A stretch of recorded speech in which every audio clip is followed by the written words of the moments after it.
Good afternoon, good evening, or good morning, depending on where you are in the world, whatever time zone or time stream you're joining us from. It's not quite kickoff time yet, so we still should have a live audience here for us here on the Spacebooks YouTube channel for Type 40 Live on a Tuesday afternoon here in the United Kingdom, in Great Britain, the home of Doctor Who and the home of Type 40 and Type 40 Live.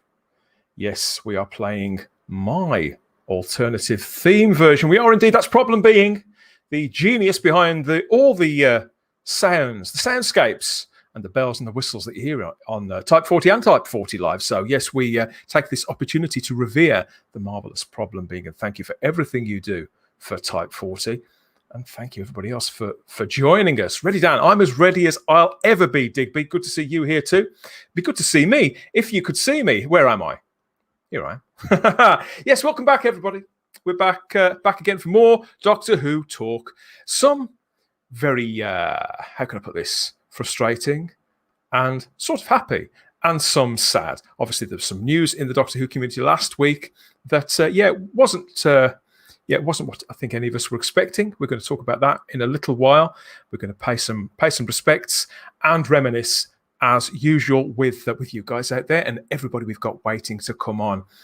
Who should we bring on first? We've got a slightly... Actually, I think I better bring him on first, everybody, because I think he's wilting up there in the Doctor Who loft. So, good friend JT. Hello. Hello. You joined Daft Punk there, JT?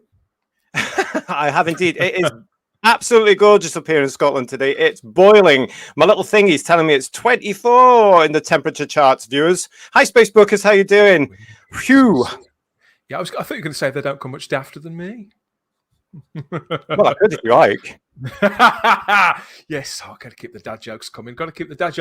Who else is joining us, I wonder? Hello, everybody from a cold and wintry Tasmania. So that's a hell of a difference to what JT's experiencing here. Don't rub it in. Absolutely. Do with a bit of wintry wind coming through your windows there, because you have got a window directly opposite, haven't you? Get the sun. It's over there, but nothing's happening at the moment. I'm also keeping an eye on some of my collection because I don't want a gust getting it. So if you see me dash off, yeah, swept away or by a goal. We've people exchanging their weather reports here. Greetings from a hot and humid Canada from the Geek Inside. So Hi, Geek Inside. Neil over there, always here on the clock, as is Lord Thoth. Hello, everyone. Lord Thoth. We salute. Actually, what should I do when in the presence of a lord? I'm not entirely sure. I shouldn't curtsy, should I? What is it? I think I've got to bow, but if I bow, I'll hit my head on the mic, and that would be very silly. So I'm just virtually, virtually bowing. Yeah. Okay. Who else is here? Yes, it's going to be a bit different this afternoon. We're a couple of the regular crowd down. They'll be back next week, but in the meantime, we are blessed, thank heaven, with Doctor Who fandom royalty in the form of the original Lunatic and your mate, my mate, Simon Horton. Yeah, hello, sorry, mate. everybody. I'm still here, whether you like it or not. Sorry. Like a bad penny. You can't get rid of me. Sorry. Welcome back, my friend. Welcome back. People are really enjoying that video that we made. Well, the video stroke podcast stroke vodcast we made about the Clack book from Candy Jar Books. Oh, yeah. The views and views are going up on it. People are getting in touch and saying that they've ordered. They really, really like it. We have a competition coming, don't we? Candy Jar have been in touch with us. Yeah, we do. We've got a competition coming for a copy of Clack. A Candy Jar have very kindly donated a copy of Clack for us to give away to celebrate our video all about Clack. So we've got that coming up. Are we doing that next week, Dan? Is that right? That's coming next week, yeah, because it's our sort of mid-season break point next week. So we'll tell you all about that next week. Got to tune in so you can win a copy of Clack. You absolutely have. But speaking of Candy Jar, we've got a special guest this time. Now, he's been on the podcast before. He's never been on with us live, but he's also one of the Candy Jar family. So this gentleman, he's an illustrator and a writer. He's also a prop builder and a special effects sort of genius, really. The things that this man can do with a 3D printer just blows my mind. I think we've already accepted that I know nothing about 3D printing anyway. That's not very hard. But he's also an actor, a voice artist, and most importantly, he is a master. I'm not going to even try and do the laugh. Instead, I'm going to bring on Terry Cooper. Here he is, everybody. Hi, This is my Terry. JT cosplay. It's rubbish. I know. Hello, everyone. We love it. We love it. Hello, Yeah, so Terry. you're involved with Candy Jar Books as well, aren't you? So which projects have you worked on for them? Right. Well, a very little known fact is Candy Jar Books was formed primarily to publish my first novel. I put a trilogy of sci-fi comedy books out back in 2008, and when the first one came out, the guy who was going to publish it, he landed up in hospital with heart failure and wasn't able to go ahead with it. So Sean Russell, who now runs Candy Jar, I was working with him at the time and said, "Hey, let's put it out ourselves." And he formed Candy Jar because of that. And as you know, he got me involved with Colin Baker to record the audio version of my novel. Candy Jar just took off. And they've been my main employers for proofreading, artwork, you name it, ever since. So, you know, I do everything for and with Candy Jar. Yeah. Well, Candy Jar are great, and Sean Russell is an absolute gent. You are a true gent, sir, if you're watching this. So you know, we salute. Oh yeah, Candy. absolutely. He cares about Doctor Who more than anything, even his wife and kids. Oh yeah, he's a big fan. He wouldn't want anybody to know, but he's a huge fan. Don't tell anyone. Sorry, Mrs. Russell, if you're watching. But well, we've got a comment here. Tezza Cooper, the best Delgado master since Delgado, says Problem Being watching the chat. Oh yes, And because I was Terry. on a call with Problem Being, wasn't I, a while ago? Who was I talking to? It was a live. Oh, it was a reading for one of the Black Glove Studio Doctor Who audio plays. Audio adventures and Problem Being. Are we allowed to talk about that, or is Chris going to descend like Chris would a love it. wormhole and tell us all off? I think Chris is quite happy for all the publicity that we can give. Okay, so this is Chris McEwen, isn't it? Who's the head honcho at Black Glove Studio, and together you worked extensively, didn't you, on that story, the final game where you played the master, which was delivered onto YouTube. I listened to all 27 hours of it, and you were fantastic. It seemed you know to what? go on back 3.5 years, but you were brilliant. The whole thing was great. Brilliant. Yeah, I mean, it's 7 episodes, and they're all about, I don't know, over an hour long. But what you don't know is that we've done 2 stories since then.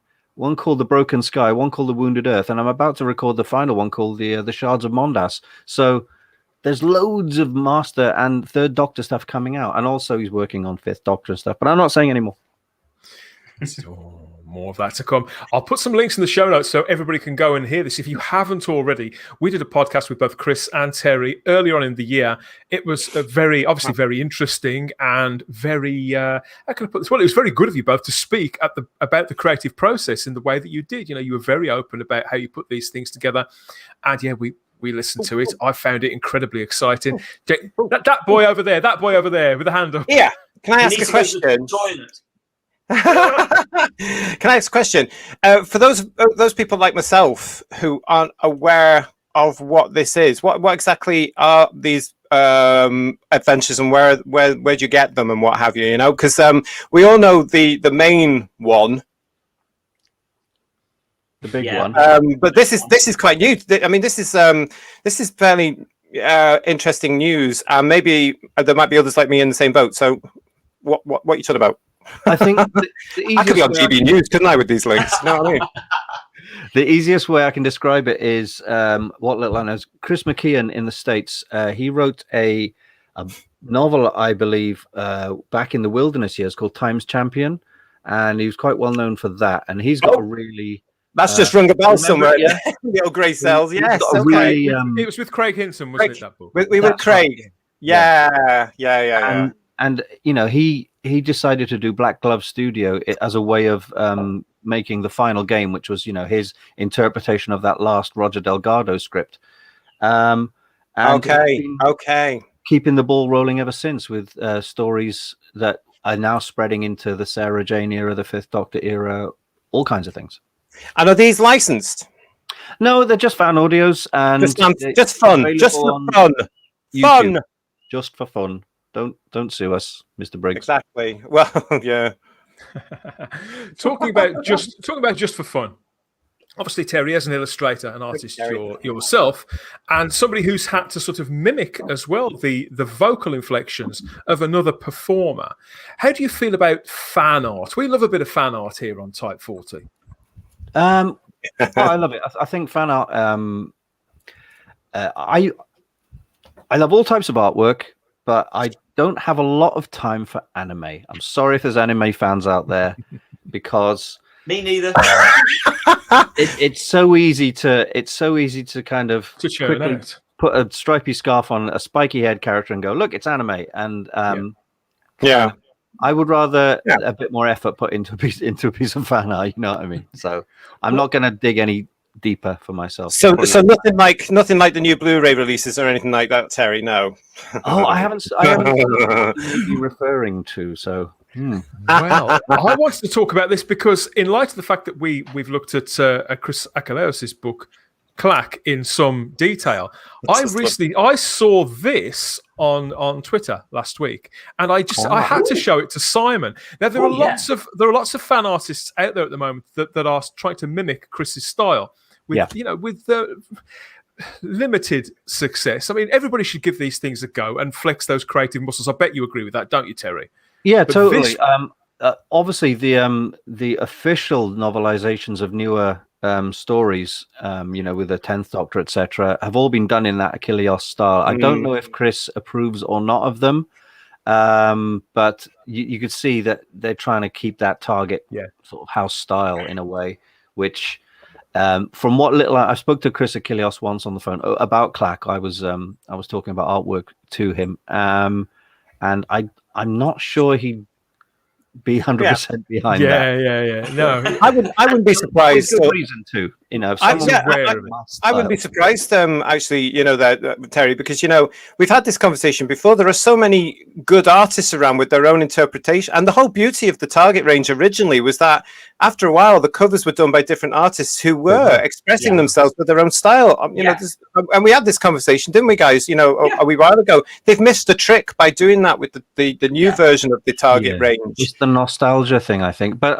I will give credit to Menace Spreads on Twitter there, who did that. That is a really nice cover. I'm not going to denigrate them for going for something. They've succeeded in that they want to emulate Chris Achilleos' style. So fair play. They've done that at least. I see them a lot all the time. This is the one that really caught my eye, Simon, and I had to show it to you. I personally, I mean, it's just a really. Am I still here? Yes, we can still hear you. Am I breaking up? You're not breaking up. We've got you. Still here. Okay, I thought I might have gone AWOL like last week. I love this. The idea. It's a brilliant idea. Why has nobody thought of putting the two Troutons side by side previously for Enemy of the World? And so I love to see this where a fan is going out and doing an Achilleos style cover. What I don't approve of, which JT has already said what we've talked about in the past, is basically ripping Chris Achilleos' style off to then sell books. We're not doing it with this cover. This is just a fan who's put this together really well. All credit to you. Love to see somebody paying homage to Chris Achilleos rather than trying to rip him off and pretend to be his style on a book that you are then going to flog to the public, which really rankles with me. But this is great. I love that one. There's a difference in being inspired by other artists and taking that into your own artistic integrity and just ripping people off.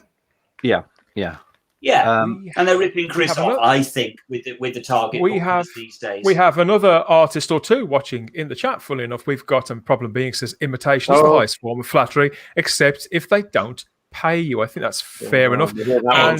Exactly. A big hello to Alex Storer watching in the chat, also an illustrator. Hello, Alex. I rediscovered my love of creating Who fan art last year and found a whole new style. Amazing how it still inspires art. The Rabbi watching. Hey, the Rabbi from another planet has blessed our stream, everybody. Sfina Beckin. He says the only anime I can stand was that short John Pertwee Doctor Who short. Oh, yes, I know the one. That is Michael good. Ota King Johnson did that. Michael Johnson started off on DeviantArt and then it got more and more. And then he ended up working on. What are we talking about? It's if you go on YouTube, you just type in anime Third Doctor Doctor Who, basically. And it's very good.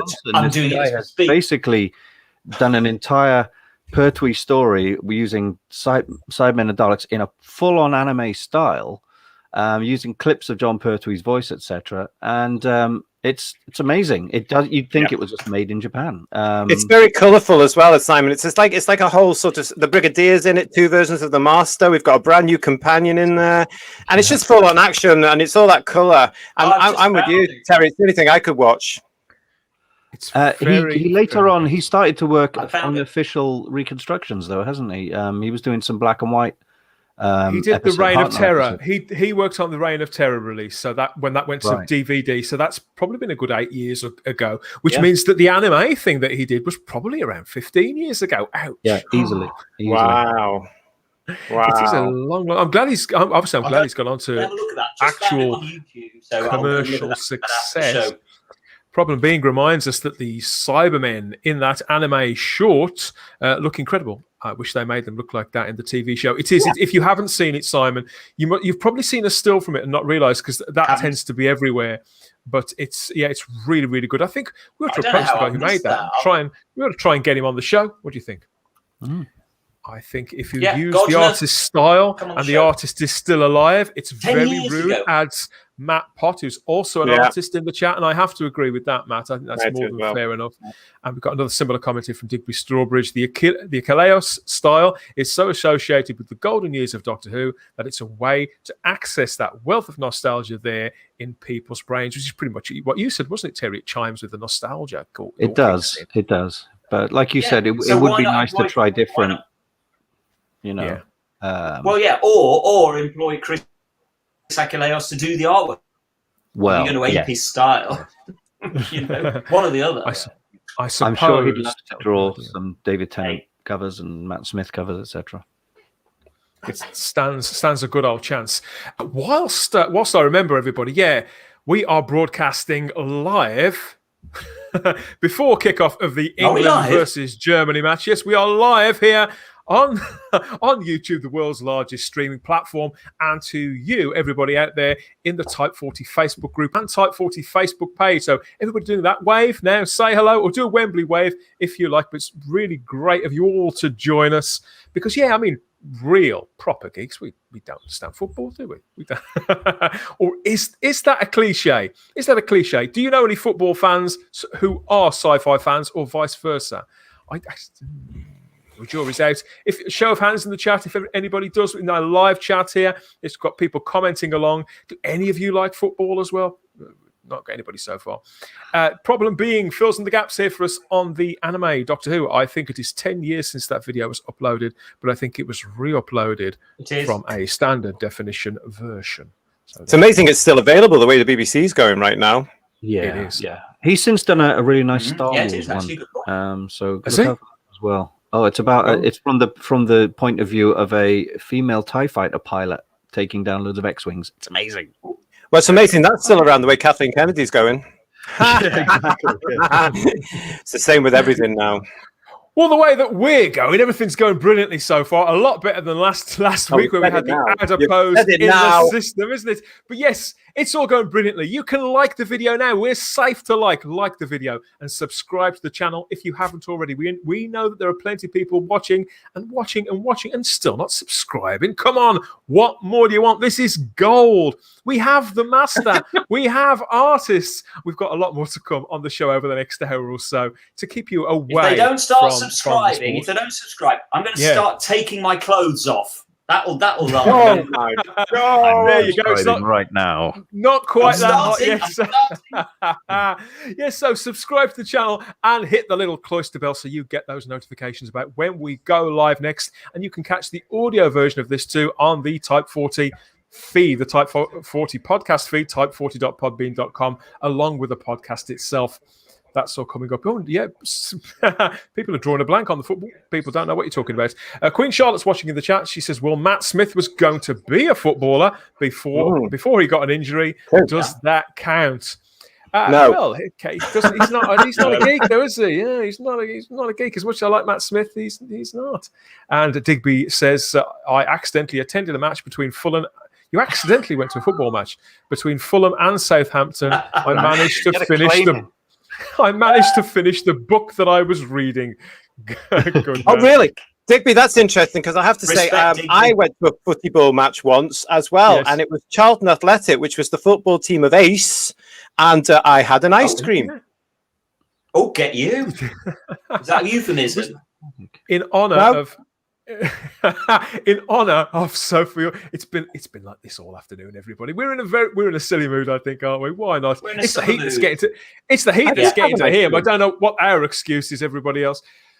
Yes. So first on the list, as you know, we've got a few stories to get through this afternoon. The first one on the list is it's a sad one, I'm afraid, everybody, as you probably noticed. So last Wednesday, after we live streamed last Tuesday, yeah, that's right. So yeah, last Wednesday, the news broke. I think it was Phantom Films that first tweeted about this, that Jackie Lane had passed away. Jackie played Dodo Chaplet, of course, companion of the first Doctor in the mid-60s. And I think it's fair to say that this actress, or former actress, was one of the most enigmatic people in the Doctor Who family. She moved on to other things really quite quickly after leaving Doctor Who, to great success too. And nonetheless, there were several Doctor Who fans who were privileged enough to meet her and to spend time with her. And they speak of a warm woman, even if she didn't see a great deal of value in going over it over and over again. I think that's the general lay of the land with Jackie Lane. Now, guys, when I say the most enigmatic person in the Doctor Who family, it's because she did move on from the role quickly for one reason or another. We'll come to that in a moment. And as I said, she went on to this other career, didn't she? And I think she was either too busy or not so inclined to attend the conventions, and because she stopped acting, she hasn't ever been on a Big Finish audio or anything like that. And so that enigma has been completely maintained, hasn't it, JT, over 40, 50 years? It really has, and it sort of fits the whole image of Jackie Lane with Dodo, of course, because Dodo was in the show for such a relatively short time and then dumped very unceremoniously. Let's be honest about it. And it's that whole thing is, when you look back at the history of Doctor Who and there's Dodo, who's she? Where did she come? And the character is enigmatic, and so was Jackie Lane. And this actually, when the news came through, I don't know about you guys, but this actually hit harder than I was expecting it to. Oh my god! Jackie Lane's just passed. It was amazing. I think that we all kind of hoped, even though time passes on, Simon, I think we all kind of hoped that we'd hear more from her at some point, see more of her. We want these members of the Doctor Who family to be happy and live the lives that they wish to live with their loved ones and in their chosen career, or if they're retired, enjoy their retirement. But we can't help but be greedy and want to know more about them, can we? Well, I think you're right, Dan, in that she's probably, I honestly can't think of a more enigmatic actress that played one of the companions. Maybe, I don't know. Maybe Maureen. Adrian Hill. I think, Adrian Hill probably is the only one. I mean, Maureen O'Brien at least kind of came back to the fold maybe a little bit more than Jackie Lane. But Jackie, I don't know. I wonder whether Jackie kind of felt that she wasn't very much loved by the Doctor Who family because, as JT says, she was so unceremoniously literally kicked out of the show mid-story, to the extent where she was just sent off. Well, she gets sent off to a house in the country somewhere, doesn't she? And literally we never see from her or hear from her again. And the Doctor just disappears at the end of the story in the TARDIS and never even mentions her, really. There's no concern. She's very unloved by seemingly by the Doctor and thus by the show itself. And I think it's such a shame that she clearly got very, very rough treatment. And what I find frustrating is that actually, to me, it's the character that is at fault, Dodo's character, rather than anything Jackie Lane did. I think she was a great actress, and you can see that. One of my favourite scenes still is that in the in the gunfighters is at the end of episode 1, where she's singing and they're terrified because they can hear the gunslingers on the way, and she's great. She does some beautiful stuff in Doctor Who, and I just think it's a problem with the production team. They just didn't know what to do with the character. I think they just messed it up. They messed up her accent changes from one story to the next, and I honestly don't think that's Jackie Lane's fault. I think it's that they weren't focused. Something was wrong at that point. They weren't focused on what they were doing. Maybe it was because Billy Hartnell was sort of winding down a bit, and they were feeling their way through what were they going to do with Billy Hartnell. They knew it was difficult with Hartnell at the time, and so maybe they just took their eyes off the ball and they didn't know what they were doing with the character. And I think the character suffers as a result, and poor old Jackie ultimately has also suffered as a result within Doctor Who circles. Terry, it must have been very heady for this young woman at the time. You know, she'd auditioned for the role of Susan just before the show had started. Obviously, she wasn't successful. Caroline Ford took that role, so she auditioned for Susan and went into a few other roles. In the meantime, she had roles in soap operas, Coronation Street and Compact, which was a big show at the time. She was in both of those and a couple of thriller series, and come 1965, 2 to 3 years later, after Doctor Who launched, there she's auditioning for another character at a time that the show was massively popular, wasn't it, in 1965? It would have been a difficult offer to refuse, wouldn't it, for a young actress? Yeah, absolutely. It's testament to how short-lived her Doctor Who career was, is that she's the one companion I know practically nothing about. And when you compare it to the length of the entire show, her 3 stories was just a blip. And like I say, I don't know much about it other than that she was unceremoniously kicked out by Innes Lloyd, who had other ideas, I think for her and Stephen. But there's a quote that I just saw on her Wikipedia entry that as a voice actor really made me giggle, because she said years later she was running a voiceover company and Innes Lloyd came to her asking for work, and she said, "I remember you sacked me from Doctor Who, so no." Oh, really? Oh, wow. Genuine, can you blame her? Story. Can you blame her? Respect to her for that. I think she was just poorly served by the show, poorly served by the production team. But as somebody as I've just seen commented in the thread, Celestial Toy Crimpling Doubloon says if the Celestial Toymaker existed and the Savages, her contribution would be appreciated. And I think that's definitely true to say. There's so little of Jackie Lane and the character of Dodo that we can actually see. That there's very little to judge her by, and I think the real tragedy of this is the only thing you kind of think of when you think of Dodo is her being literally kicked out halfway through the War Machines. That's what you remember of Dodo. These are the stories, the Dodo stories. We've got them up on screen now. We're a little montage here. Which this is so she made her first appearance in the final episode of the Massacre of St. Bartholomew's Eve. A very fleeting appearance, which sadly doesn't exist, and then on to appear in 4 stories: the Ark, the Celestial Toymaker, the Gunfighters, and the Savages.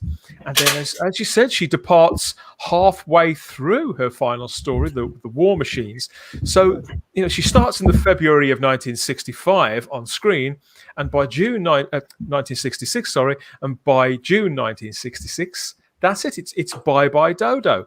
So there are some great stories there. I mean, I love the War Machines. The Ark, adore that. The Savages, okay. Some of these stories don't exist, but I love the Savages, the reconstruction of that. But you could say that the character was just a Susan substitute, in the same way that Vicky had started out as a Susan substitute. And maybe they would have fleshed her out more over time. Oh, yeah. But as Terry said, a new broom came in, had completely other ideas for all of the characters on screen.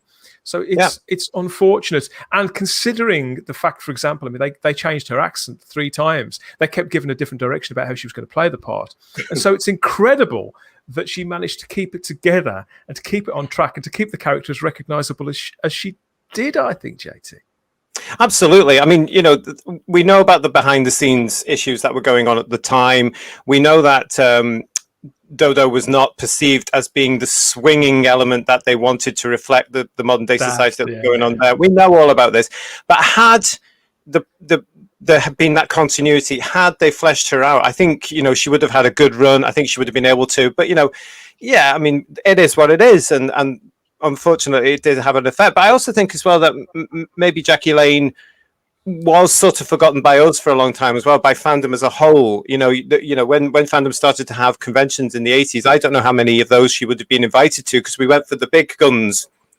You know, we really did go for the big guns to get people in to see them. So we went for the Doctors, we went for the Liz Sladens, we went for the Caroline Johns, you know, Katie Mannings.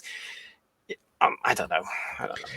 We've got TARDIS time in the chat just asked, wasn't she Matt Smith's agent at one point? No, she wasn't. That was Wendy Padbury. Wendy Padbury discovered Matt Smith pretty much.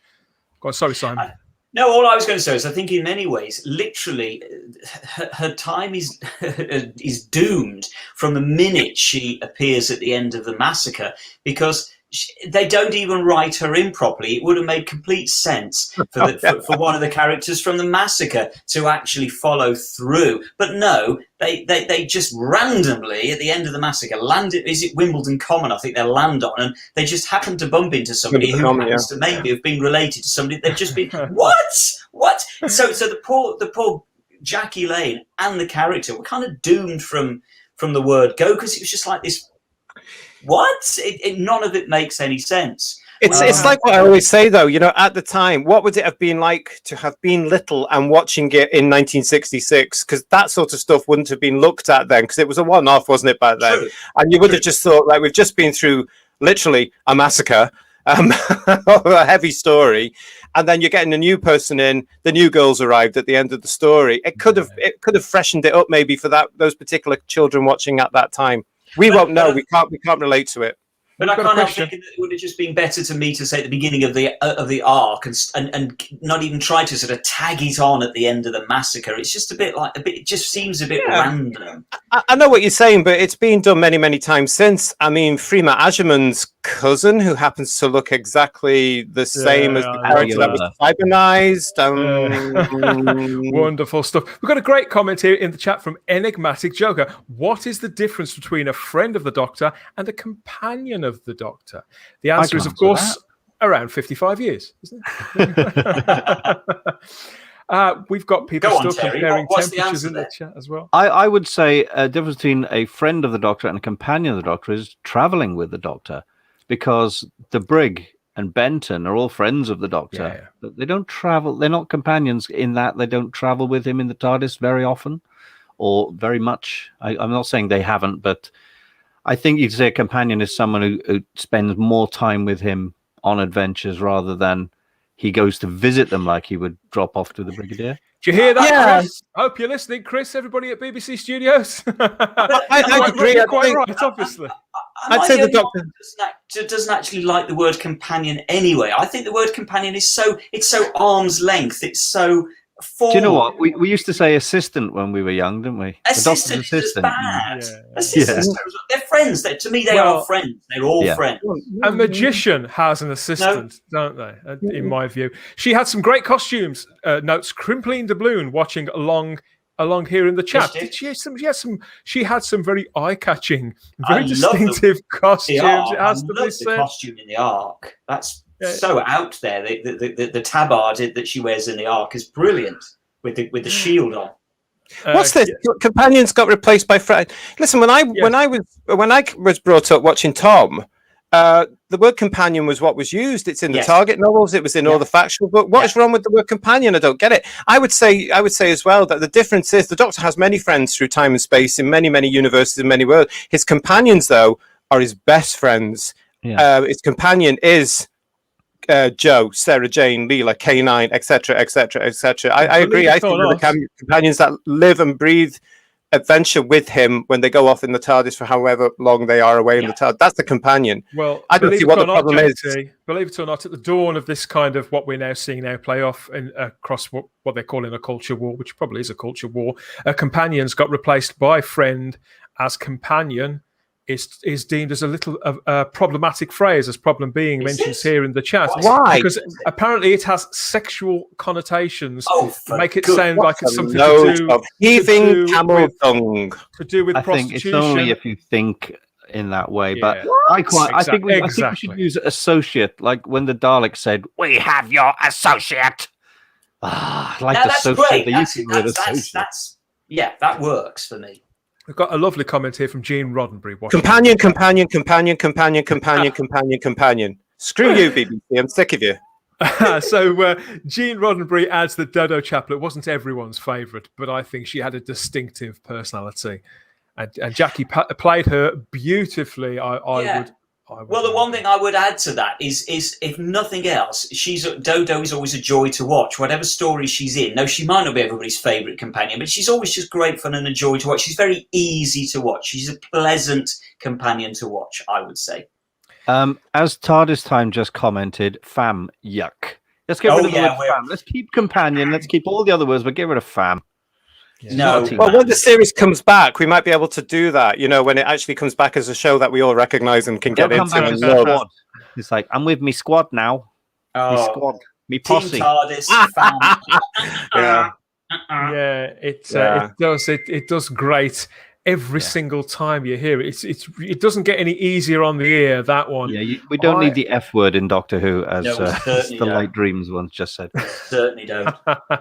Well, the thing with Jackie Lane as well. I mean, she left the role, as we've said, not of her own accord. Her contract was discontinued by Innes Lloyd. But yeah, she had the last laugh. Terry told you the story there. That's 100% true. She went on after Doctor Who. She became a diplomatic secretary. Let's just check my notes. Working in Paris for some time. Then she returned to the UK. She started an antique shop of all things, but quite quickly drifted back into show business in another form as a theatrical agent. She represented Tom Baker throughout the 80s, it says. And did she? Of course, I didn't know that either. Wow. And she represented Janet Fielding too. Now, there is a story out there from Keith Barnfather, who runs Reeltime Pictures. And he put up a really nice tribute to Jackie, whereby he was trying to get Tom Baker on board to voice some corporate videos for him, and obviously to record an interview with him. And he had to go through Tom's agent to make that possible. So he said he was talking to Tom's agent for quite a long period of time. We are talking months, if not years, while they put these various projects and deals together. He just knew her as Jackie. Eventually, she just drops out that, I used to be in Doctor Who. No. And Keith being Keith, the lights came on and he started, plotting and putting their interview together. Which Goodness me. Yes, so Jackie Lane gave very few interviews. There's a couple with Doctor Who magazine over the years. We'll come to one of those in a moment. And not much on screen, but she did record a full Mythmakers interview with Keith Barnfather's Reeltime Pictures. The links to that, where you can get it, are in the show notes of the video and the description for the podcast. Here's the trailer for that from Reeltime Pictures, Keith. So send all your custom his way. You can either stream it or buy it in disc form. How much did he ad-lib because of that? If perhaps he felt that he was losing the line, did he? He knew did. The character yes, so well? I remember one speech he did, and it was quite a long one.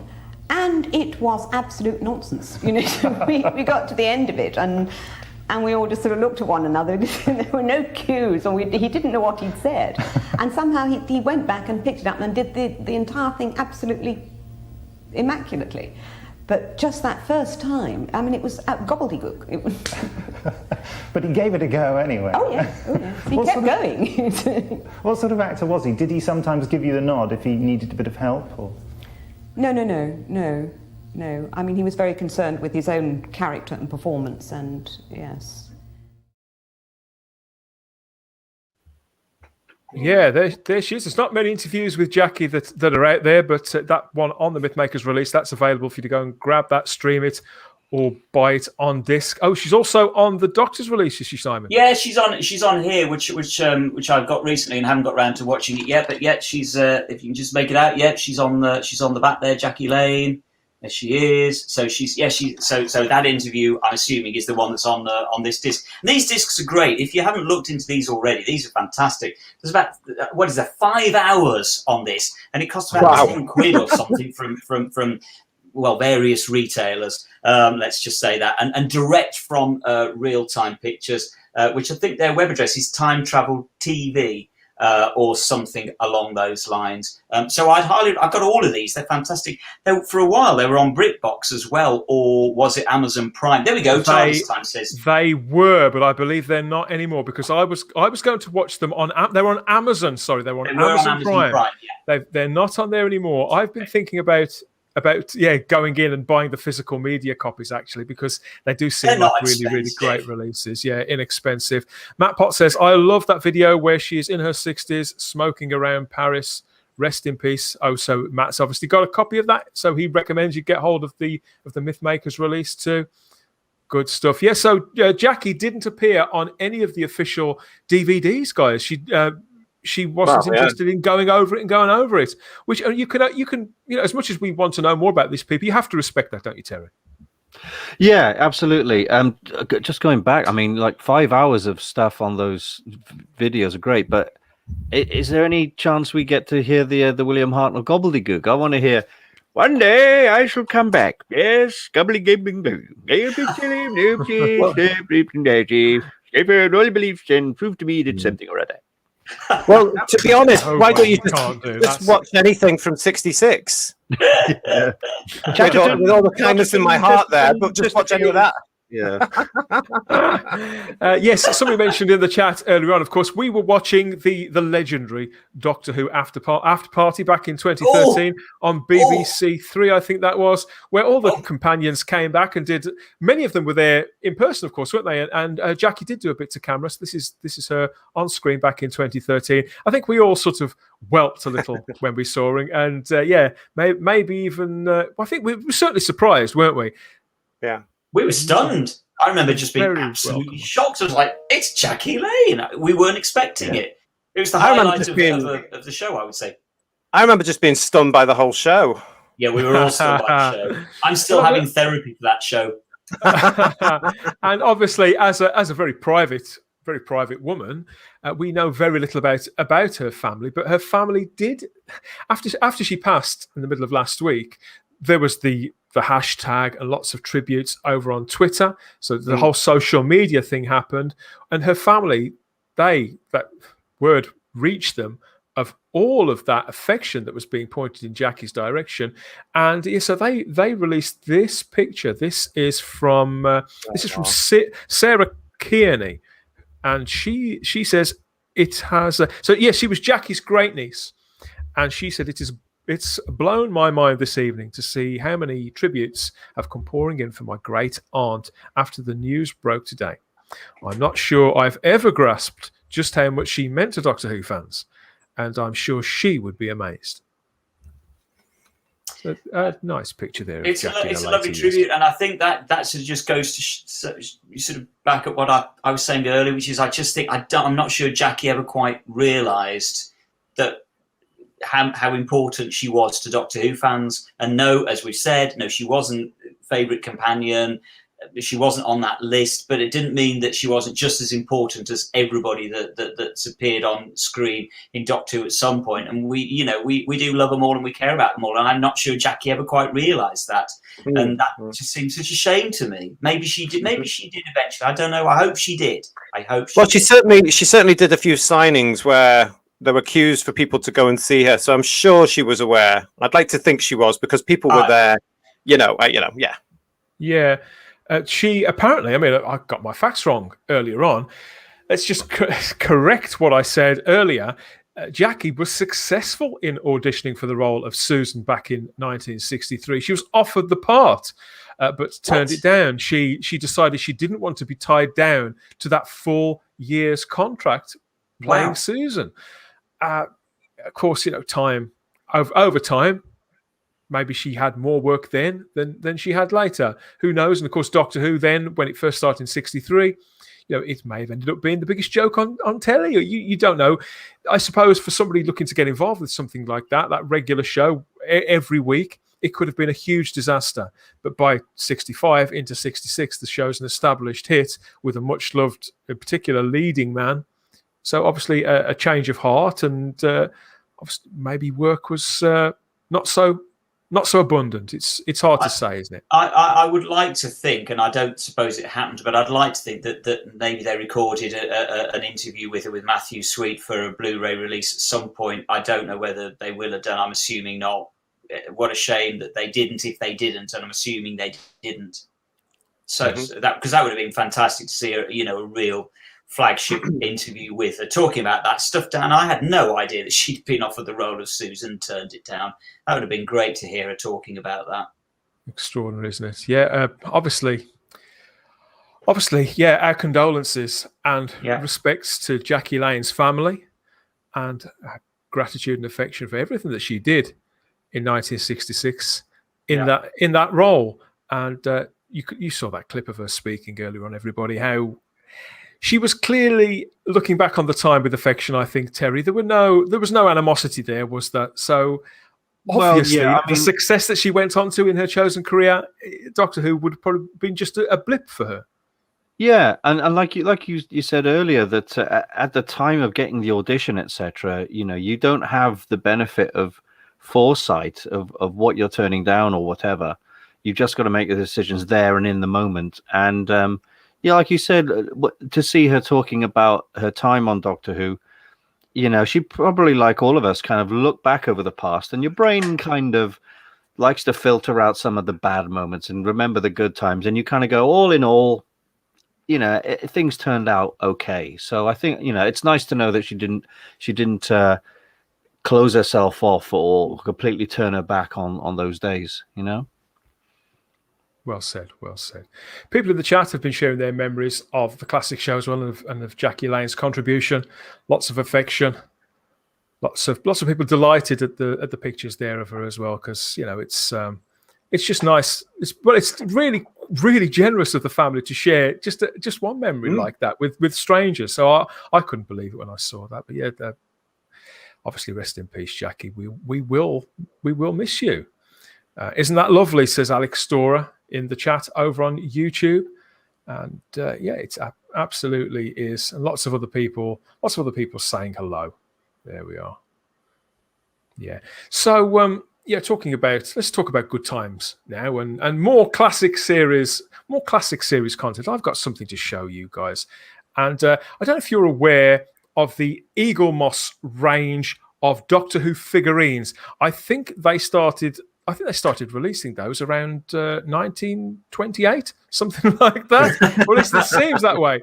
They're up to release heaven knows what already, and they've just announced their next set of figures. So let's get this up on screen too, if I can find it. Where's that? Yeah, so I was delighted to see this as a fan of this particular character.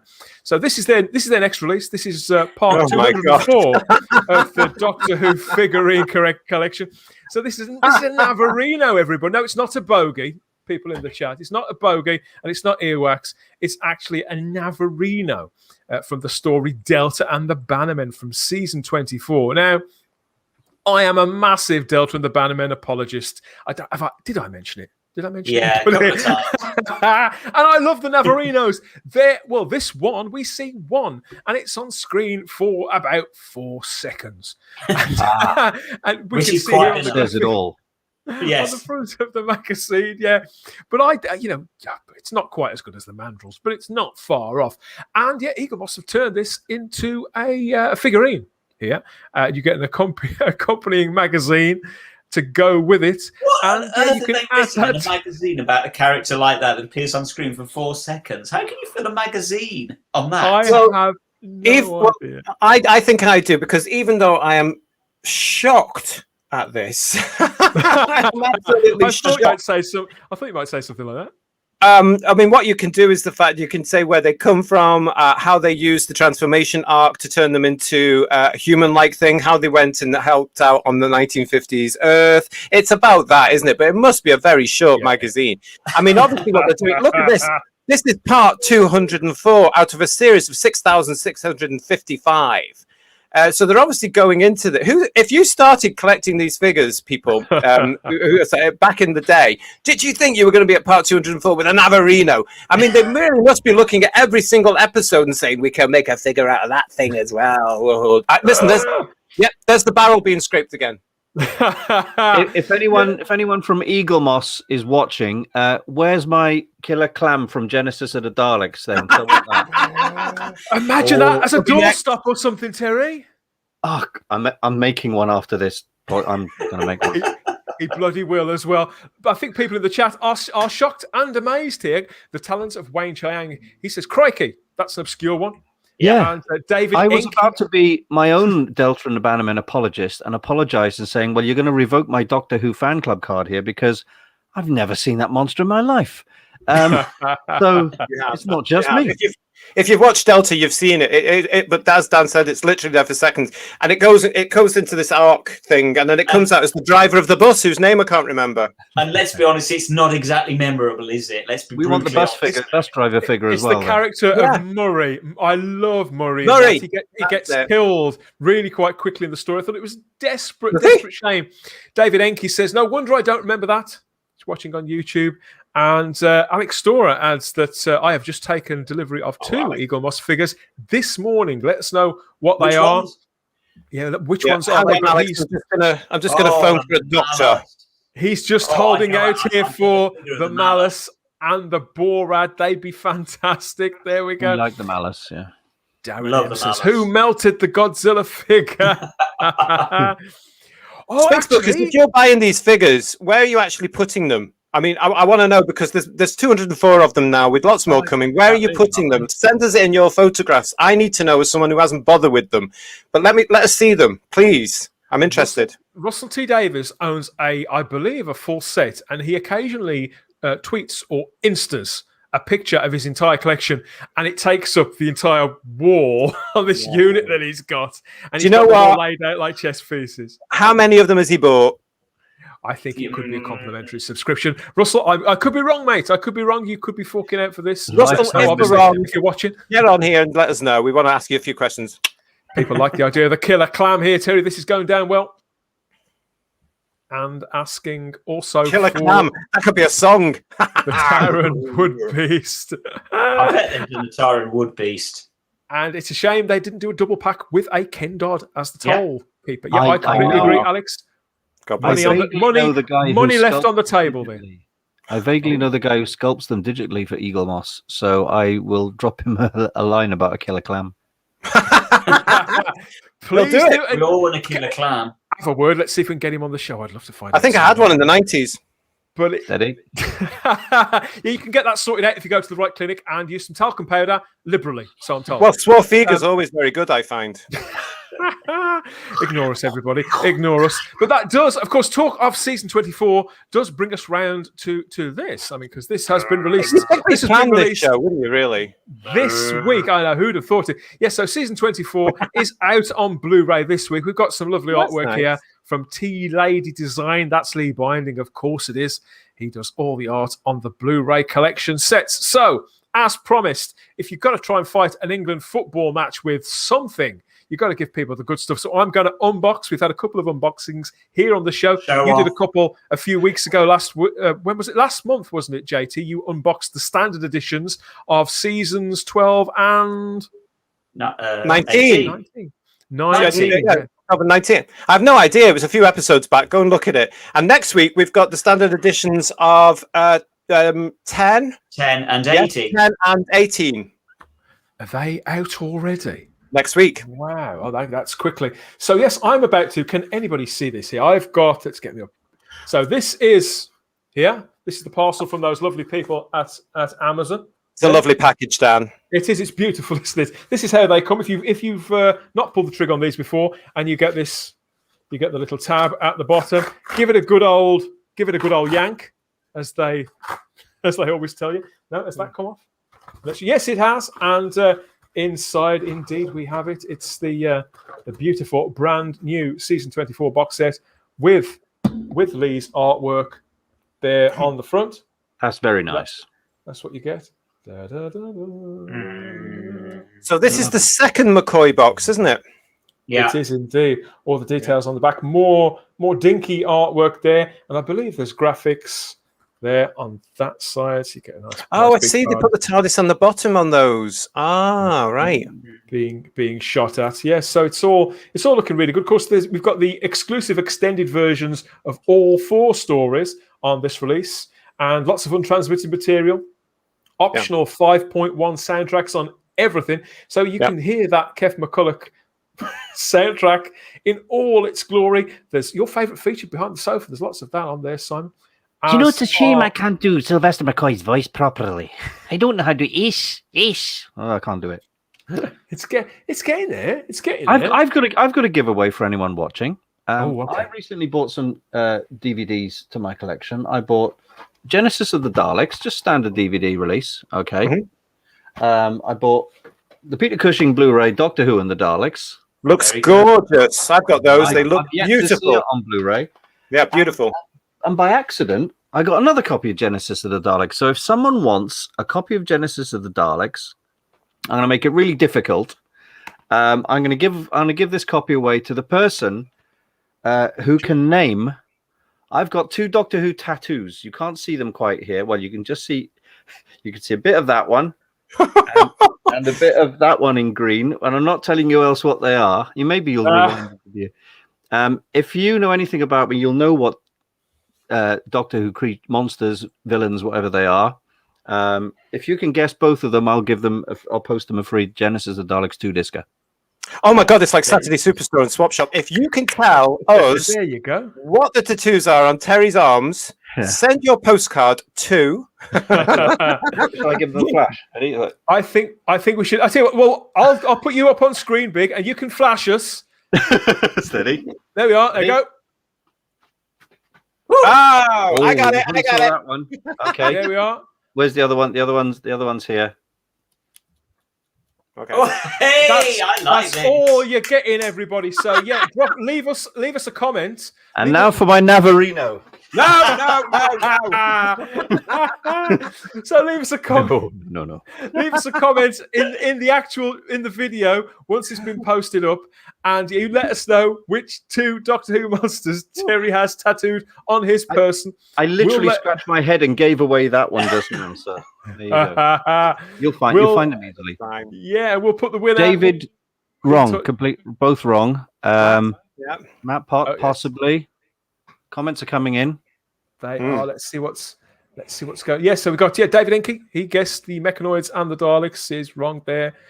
Yes, I have to see what. I'm glad those tattoos are on his arms. Adds Retro Dicky. I know. Arms, we said, not. Yeah. Yeah. And Alex Storer here. He says that Time of the Rani gets some slack going back to that season 24 set, but the 9-year-old me enjoyed it. We had a very different Doctor, exciting new visual effects, new music, new title sequence. Dragonfire is the best by far, though. Delta rules. Delta rules. One a giant clam. Fight me on that one. I've got more guesses here, so people are having a punt here. So Helen Pace says the Crimply Doubloon me is not showing you me Taran Wood Beast. You know what I mean? Me saying. Beast. Wonderful stuff. We have got a quote here from Neil Corey talking back about the Navarino figure. Yeah. And he said when he tweeted out that picture of the Navarino, he said, "We proudly present our Navarino, completely and utterly bonkers, probably not for everyone. And before you all start bleating, there's plenty of space for other characters to come, I promise." So that's your disclaimer there from Neil. Clam. Plenty more characters. He may have known that one may not play so well as some of the others, but I love it, Neil. I'm thinking about getting that. Why not? We've also got this new release coming as well. This has been announced from BBC Audio. This is next year. This is coming out in January 2022. London 1965, written by Paul Mars. I really like that writer, and it's another one of these Beyond the Doctor audio stories. They're not full cast. They're audio books in that format, and read by Jamie Glover, who played Ian Chesterton in the Adventure in Space and Time biopic. So it's about Ian and Barbara. I haven't got the details on the plot of this, but I would imagine that it takes place once they're dropped off at the end of the chase. That's the impression that I get. Now, we've seen some of these releases been announced before. There's one where Stephanie Cole plays Bessie, which we're all scratching our heads about. But these two characters, Paul Mars, interesting writer, very amusing writer. I'm kind of up for this. I've got one eye on these releases. I think there's 4 all in all. And it's good to see the BBC audio label surviving too, I think. That Big Finish hasn't completely wiped that out, is what I'm saying. Has anybody ever gone much for these? Because they were in the David Tennant era. They put out quite a lot of releases like that, didn't they? And there's been a few since, sort of bubbling up. But when was it? Audio Go used to be the license holders, and they kind of went bump, and then so I was never really sure what the state of play was with them now. But it does seem this new range is going to grow and grow and grow. There's a Romana release, a Ben and Polly release. So, any appetite for those amongst the panel today? No. Why is that? I've got an interest in it. I think part of the problem with all this audio stuff is there's just too much churned out these days, and so I'm. Whereas I might be really interested in that if there was nothing else coming out. It's just there's just so many of these audios that you just, and a lot of them are not good. When I have listened to them, I'm just kind of indifferent. So I'm not against it at all. And as I always say, if people are into it, fantastic. Yeah. But the one thing that occurs to me with that one, I would be far more interested in it if it was William Russell that was reading it. And maybe they asked him and he didn't want to do it. Fair enough. I'm not knocking them for not using William Russell. I'm just saying I would have been probably up for listening for that. Who is reading it, did we say? Jamie Glover.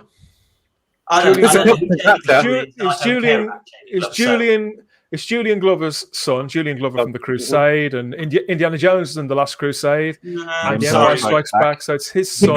He played William in The Adventures in Space and Time, Simon. Okay, fair enough. I mean, he's a competent actor. He's got a lovely voice. Yeah, he is.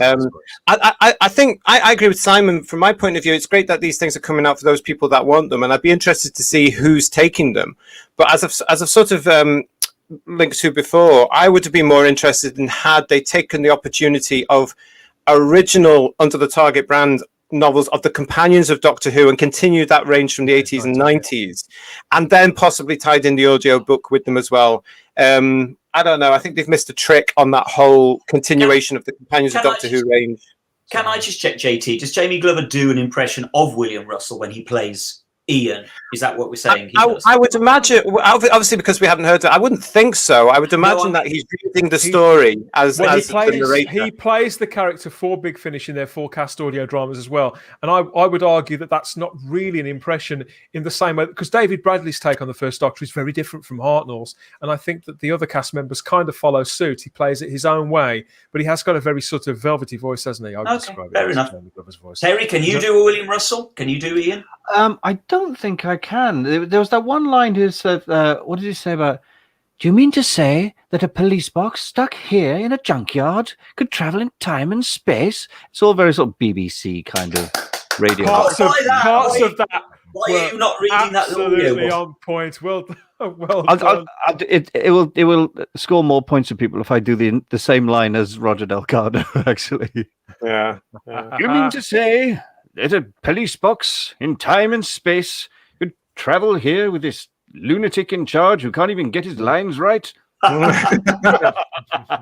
Brilliant. Doctor. We have to issue, of course, the standard Type 40 disclaimer. Yes, we know. That's a nice cover, except for the logo. We can't say it every time, but we know how you feel about the logo. I think virtually everybody watching in the chat feels the same way about the logo.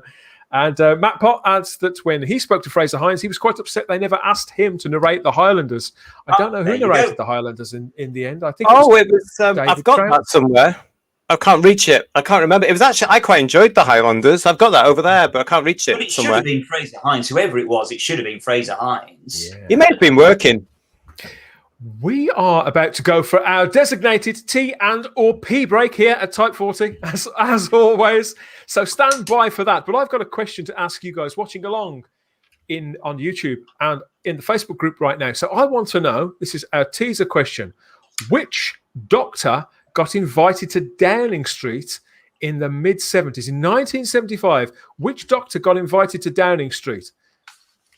Does anybody know? We'll tell you after the break, we'll fill you in on that.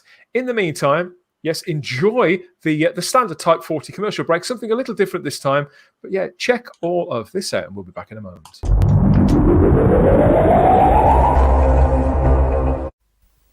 Yes, of course, madam.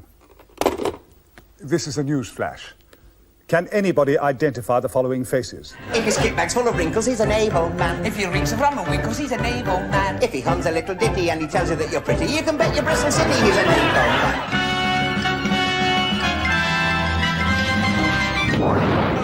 The wonderful thing about baking a cake, it's like waiting for a birth. You put something in, you wait, you worry, and something wonderful comes out. I said, do you mind if we go over and see Mother on Sunday? Well, come on, son. I take it you can remember your own name. Jenkins, sir. Can't hear you, son. Get some air into your lungs. Jenkins, sir. Begging leftovers is hardly a sign of affluence. You mean that shepherd's pie? The rustic pot roast. It's just for the chickens. And they didn't like it. Sorry, Grayson.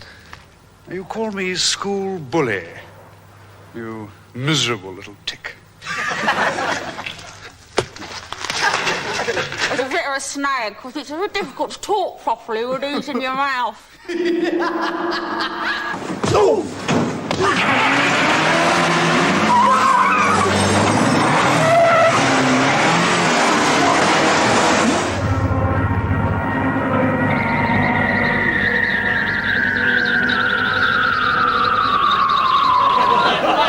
Very good. The BBC would like to congratulate you on your good taste. Obviously, you know what you like. Video tasties from the BBC and from any video shop, even the one around the corner. Well, don't just sit there. Enjoy yourselves. There's plenty more where these came from.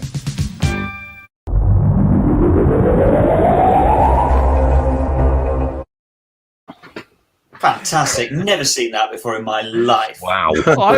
I was wondering if any of you had seen that before, because I've got to be honest, I hadn't either, JT. I haven't seen that one before either. No, that was used. That must have been a trade thing, surely. I don't remember the BBC ever showing that. I would have thought maybe it was an What would it have been? Because it wasn't on. It didn't appear on any of the video releases themselves. It was obviously around about '83 when they released Revenge of the Cybermen. That's how it looked to me. Yeah. Maybe it was shown on loop in the shops. I just wonder whether it was a promo sent out to retailers or something. I don't know. They did, because in the video shops back then, they did. Most of them had a TV in the corner, didn't they? Usually a portable, and it was playing whatever video they could legally play in public. No video nasties, Terry. Yeah. But they did have sort of BBC titles that were quite commonplace, weren't they? Crimpling Doubloon says that was from the original Revenge of the Cybermen video. So but it's not on there. It's not on the video. No, it's not on that got one. a copy of it in a box somewhere, and I don't think. Yeah, I don't think that. No, that wasn't. That must have been much later. I think maybe. Who knows? I imagine that it would have been on one of those really early releases. So if you've got a copy of that Crimpling, you know that for certain. Maybe there was a couple of different editions of it. Who knows? Maybe. Maybe. Yeah. We asked you before. We asked you before we went on the break. We asked you which doctor paid a visit to Downing Street in the mid-70s. And we've got the picture up, so we're going to fill the... we've got a couple of people who've got that in the chat. And, of course, you're quite right. Who else could it be other than the Doctor himself, Tom Baker there, with Liz Sladen on the doorstep, the very doorstep of number 10 Downing Street. I don't know who would have been Prime Minister at that point in 1975, everybody. Who would it have been? Mr. Wilson? Harold Wilson? Yeah, I think it probably... Or Jimmy Callaghan. Do we know what year it was? That's about 7... It's going to be 70... 75. It was 1975, yeah. Jimmy Callaghan. Yeah, Callaghan would have taken over that year. Yes, so maybe that's what it was. I'm just stunned by Liz's outfit. Look at that gorgeous outfit. Is that the one she wore for the back of the Pescatons? It's not, is it? No, that's a quilted waistcoat. Wonderful. Sorry, Terry, what did you say? It's part Voc Robot, that is. It's quilted. Slightly quilted, most definitely. Yes, so I hadn't seen this picture before. And but to see, I mean, there's Tom in the outfit that he wore in the Android Invasion. Was that Simon? Yeah, and Seeds of Doom, as I recall. I think JT's right. I think that's taken. That is around about the time of the Pescatons. I think JT's right. I think that costume is from the Pescatons on Liz. I don't know. I can't remember wearing a padded one now, I think, but I will go and look. But what a great picture, and nice to see that. You know, it is great. Looking brilliant. He's looking brilliant. Do we know why? Do we know why they went at all, Dan? Not a clue. Top secret mission, Simon. You can't ask. You know, it was a top secret mission from the Prime Minister for the Doctor. Yeah, he was asked a lot, wasn't he, by various Prime Ministers? Blue's right, isn't it? The Rain of Morbius outfit. I think Crimpling to Blue might have it. Yes, he's right. Oh, maybe, yeah. Absolutely right. Thank you. If we don't know, which is, let's face it, quite a lot of the time, odds are one of you will too. Yes, Crimpling Doubloon says the brain of Morbius. Alex adds that I love the old BBC video. Me too, logo. Alex. I do too. Yeah, the way it comes together and the forms the diamond and all the rest of it. All this nostalgia, everybody. I can't get enough nostalgia. You can't get enough nostalgia. I think JT's probably had enough of this stinger. We're going to play it anyway because it's time, Simon, to open up the 500-year diary for on this day, 29th of June, back in time. So, yeah, hold your ears, everybody. Here it comes.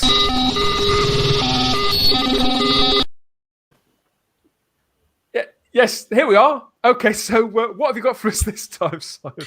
Okay, right. Well, interestingly, we've been talking about Jackie Lane earlier, and actually most of today's On This Day is actually all about female companions. It just so happens we are today celebrating female companions. As always, we're going to start with episodes first and foremost. 2008, 13 years ago yesterday, the Stolen Earth broadcast. Incredibly, 13 years. I know, yeah. Wow. Since the Stolen Earth broadcast. And we're hailing this one because, of course, this was the last time that dear Liz Sladen returned to Doctor Who. There was obviously the second episode of this story next week, but today would have been the last time that she actually came back to Doctor Who, to the main show. Bless her, and boy, you know, can we ever say too much about Elizabeth Sladen and how much we love her? Never. I mean, we never can. Wow. You know, she's just royalty, isn't she? We just absolutely love Liz Sladen, and I love the fact that in that final episode, which, as I say, would have been aired next week, 13 years ago, she gets to help fly the TARDIS, doesn't she? And that's one of the things that I love about it. The two-parter I don't rate, but the fact that Liz Sladen gets in there, gets her hands dirty, flying the TARDIS, come on. You know, I can't believe, though, that you're telling me it's all that many years ago. I mean, this was, it was all those years ago that this was the week where everybody in the United Kingdom was talking about Doctor Who because of that unexpected cliffhanger. That was, it seemed like yesterday. Because this was a huge, I mean, if you weren't in the United Kingdom, you can't imagine what was happening on what happened after that episode. I mean, the whole week was just everybody. I mean, I had people coming up to me saying, "Who's the new Doctor?" Yeah. And I'd be going, "There isn't one. Honestly, I'm sure there isn't one. There's going to be a catch." It's It amazing. really did keep the whole viewing public guessing to the point where even us fans, I think, Terry, even though we sort of knew, as JT just described, even I was thinking, well, maybe they are going to do something I don't know about, because it was the biggest show on TV. It was kind of the most surprising show on TV. I was amazed because not only did we get to see Davros come back for the first time forever, we're like, wow, that's good enough. You know, then Jack Harkness and all that. And then it was like this regeneration. I was like, if they managed to pull off regeneration without any previous warning or any spoilers, any newspaper speculation, that would be a massive coup. It was a little bit of a cop-out, admittedly, but way to keep people's interest, right? It was on a level with the Locutus of Borg. That's the best of both worlds two-parter there. It's like, wow, what are they going to do? What? Sorry, I was talking about the enemy. Star Trek. First generation fake out. Yes, Matt. Talking of nostalgia, just before we go any further, I'm going to announce the person who's won that because they were very quick on the comments. So the answers were Doc Robot. Where is it? Robot. That's really cool. Yeah, so this is Terry's competition winner. Yeah, late great Lee Clements did that for me. He passed away 2 years ago, so very cool. From that chap, and then his associate, his companion, did the cyber leader. His friend, his assistant, Josh Delaney, did the cyber leader from Revenge of the Cybermen. He also did, while we're at it, And Marvin. Hey, Marvin. Marvin. And Silent Running. Silent Running. Dewey. Dewey, yes. So Dewey. the winner of that was the first person who commented correctly both, and that was Matt Pott. Woohoo! There you go. Well done, Matt. Get your address in, Matt. We'll send that to you. You might regret that. Matt's in Tasmania, but we'll see what we can, do. Fax it. All fun and games. I'll chop it into small parts and fax it to him. Yeah. Wonderful. So, yeah, that does look. I hope he can play it. Very painful for a needle phobe like me. That all looks very painful. Yeah. What else have we got? What else have we got in the diary? Simon? Right. Okay. So moving on. Here's another one for you then, JT. 14 years ago, tomorrow was last of the Time Lords when we said goodbye to Martha. No. So As a regular, she did pop back. Yeah, absolutely. Yes. So that was the last time she popped back in and out. But she also went into that travesty of Torchwood as well, didn't she? Which is the only reason I bought the bloody box set.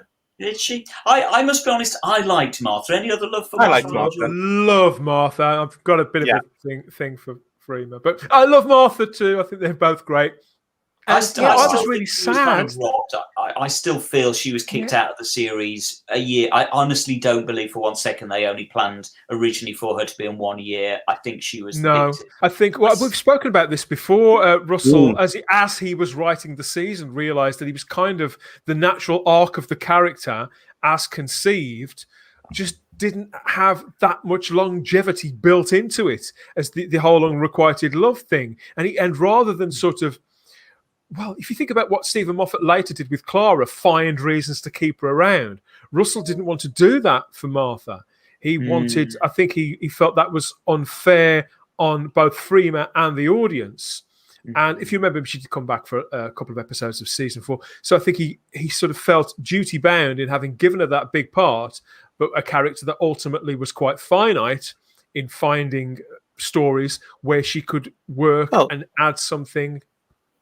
It helped that when she came back for 5, didn't she? In series 4, she was in 5 episodes. Was it 5? Was it really 5? Well, yeah, because they had the Sontaran 2-parter. Then they had the one with where they went the Doctor's daughter, and then she was in for the 2-episode final. Oh, yeah, right. And they just added to her character because when you get to the final, there she is in unit, lording it around, being brilliant. Yeah, it was a good character. I loved her as a character, and I loved her as an actress. Really magical. Bring on the girls. We've got some more girls. So yeah, sticking with girl companions. Here we go. So our birth today we wish Maureen O'Brien happy 78th birthday. 78th happy birthday. We've spoken about Maureen and happy birthday. And yet also Jean Marsh will be 87. Bless her on Thursday. She's not. My goodness. 87 on Thursday, and so she of course was a very, very short-lived companion, Sarah Kingdom in the Daleks' Master Plan, but again she lives on. We all remember her. So those are two cracking 60s companions who both have birthdays this week, and she's also of course one of the rare examples of a companion that came back much later on to play a different character. Absolutely. Has that only happened once? Apart from. I think there's just the two of them, isn't there, Simon? Because I'm thinking about that now, and I think that it's that rare. It's just the two of them. It's her and Jackie. Jacqueline Wright coming back. Jacqueline Hill rather coming back as Mina in Meglos. No, not Mina. What was the name of the character? No, Mina was Leisure Hive, wasn't she? The Leisure Hive. What's the character? The name of the character was Lady with Big Black Hat with a pink ribbon. Somebody tell us in the. Somebody please tell us in the chat. Someone Google it quick. Let us know. Hold on. See who's going to get there first. Yes, and if you can tell us who Jean played later on as well. Lexa. Let us know if you can tell us who Jean played later on, and you'll win absolutely nothing. So there you go. And finally, our birthday for this week. All hail Lalla Ward, who is now 70 and 1 day. It was her birthday yesterday, so happy birthday, Lalla Ward. 70 years old yesterday. Obviously played Romana 2, the Electric Boogaloo, and also this is Richard Dawkins. illustrated numerous books on cats and astrology for cats and tea time for cats and how to embroider a footstool for cats, so on and so forth. And I have to be honest, I adore Romana too. I absolutely adore. I never get bored. I think Lalla Ward gave one of the most interesting performances of any companion ever. I just love her interpretation of Romana, and watching her and Tom when they're on top form in season 17 and 18 is a joy. I just happy birthday, Lalla. She's so youthful as well, isn't she? Yeah, she looks. Have you heard the story of how she met her current husband, Richard Dawkins? Wasn't it through Douglas Adams? Yeah, they were at a party. She said she was with Douglas Adams and I think Stephen Fry. And she said because Douglas Adams and Stephen Fry are so tall, they were talking up here, and little Richard Dawkins and little Lalla Ward were talking underneath them, and that's how they kind of got together. I hate to put it. I think they're separated now. Yes, they have. They've separated. Yeah. Divorced, yeah. And he went and named a star after her, so I think he's probably going to revoke that now. Isn't he? Yeah, she's had to give it back. Never mind, Richard. Yeah. Not yours. I think he's got other issues on his plate at the moment, hasn't he? Yes. Did she get a sonic screwdriver back? What happened to a sonic screwdriver? She has it in Destiny of No, the Daleks. it was given away on Swap Shop. Because I entered it. It was. You're right. Where is the sonic screwdriver now? Yeah, Sarah Sutton gave it away on Swap Shop along with that big thing she and Adric made and some other tack that John Nathan Turner had lying around the office, and they gave it away. So if you go to, I think it might be the Keeper of Trarkham episode, DVD, box set, whatever, it's actually there in the special features, and she gives away Ramona's sonic screwdriver, and I'm still quite bitter about it to this day that I didn't win. If you won that, if you're out there, the winner of that competition, get in touch. Let us know what you've done with it. If it's still in one piece.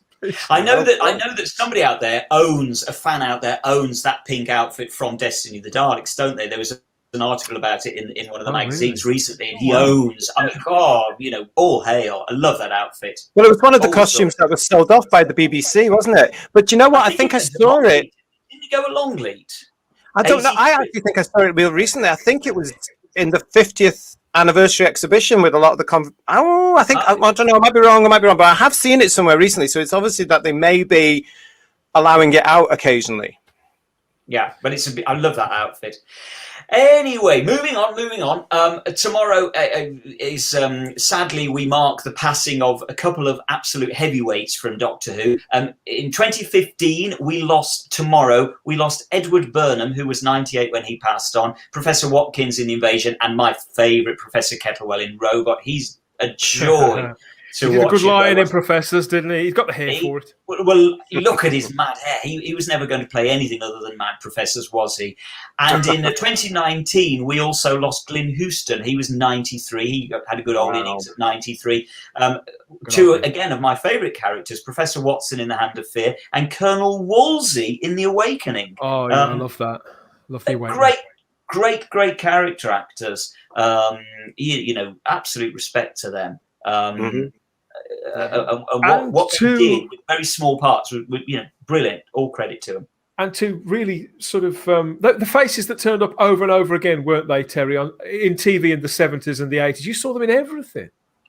Yeah, I think even more so back in the 70s and 80s, the BBC had the old boys club of the roster. It was almost like the Hollywood studio system where as soon as you work for the BBC, you're contracted forever and you're going to end up in every... I mean, I've recently bought the box set of A Bit of Fry and Laurie, and the amount of Doctor Who actors who are in here are incredible. There's a restaurant scene where Hugh Laurie's date is Rose Tyler's mother. No, Camille Kaduri. Camille, yeah, she's there playing thing, and there are so many Doctor Who actors and extras and stuff in there. You're going, oh right, it's just the BBC. Who else can we pull out of our Rolodex. And that was part of the joy of watching the TV in the 70s and 80s, was seeing that repertory, constant. Yeah, it did feel like a repertory. Of actors. Yeah, but that's the good thing about it, because as we know, when we go to conventions, or as we used to go to conventions, you could talk to the actors about their other work. Because as we've touched on before, as Doctor Who fans, we are aware of the body of work they have, and it must be great to have a proper interview if you're an actor, because you're going to come into this thing and all they're going to do is ask me about a series I have forgotten I was in.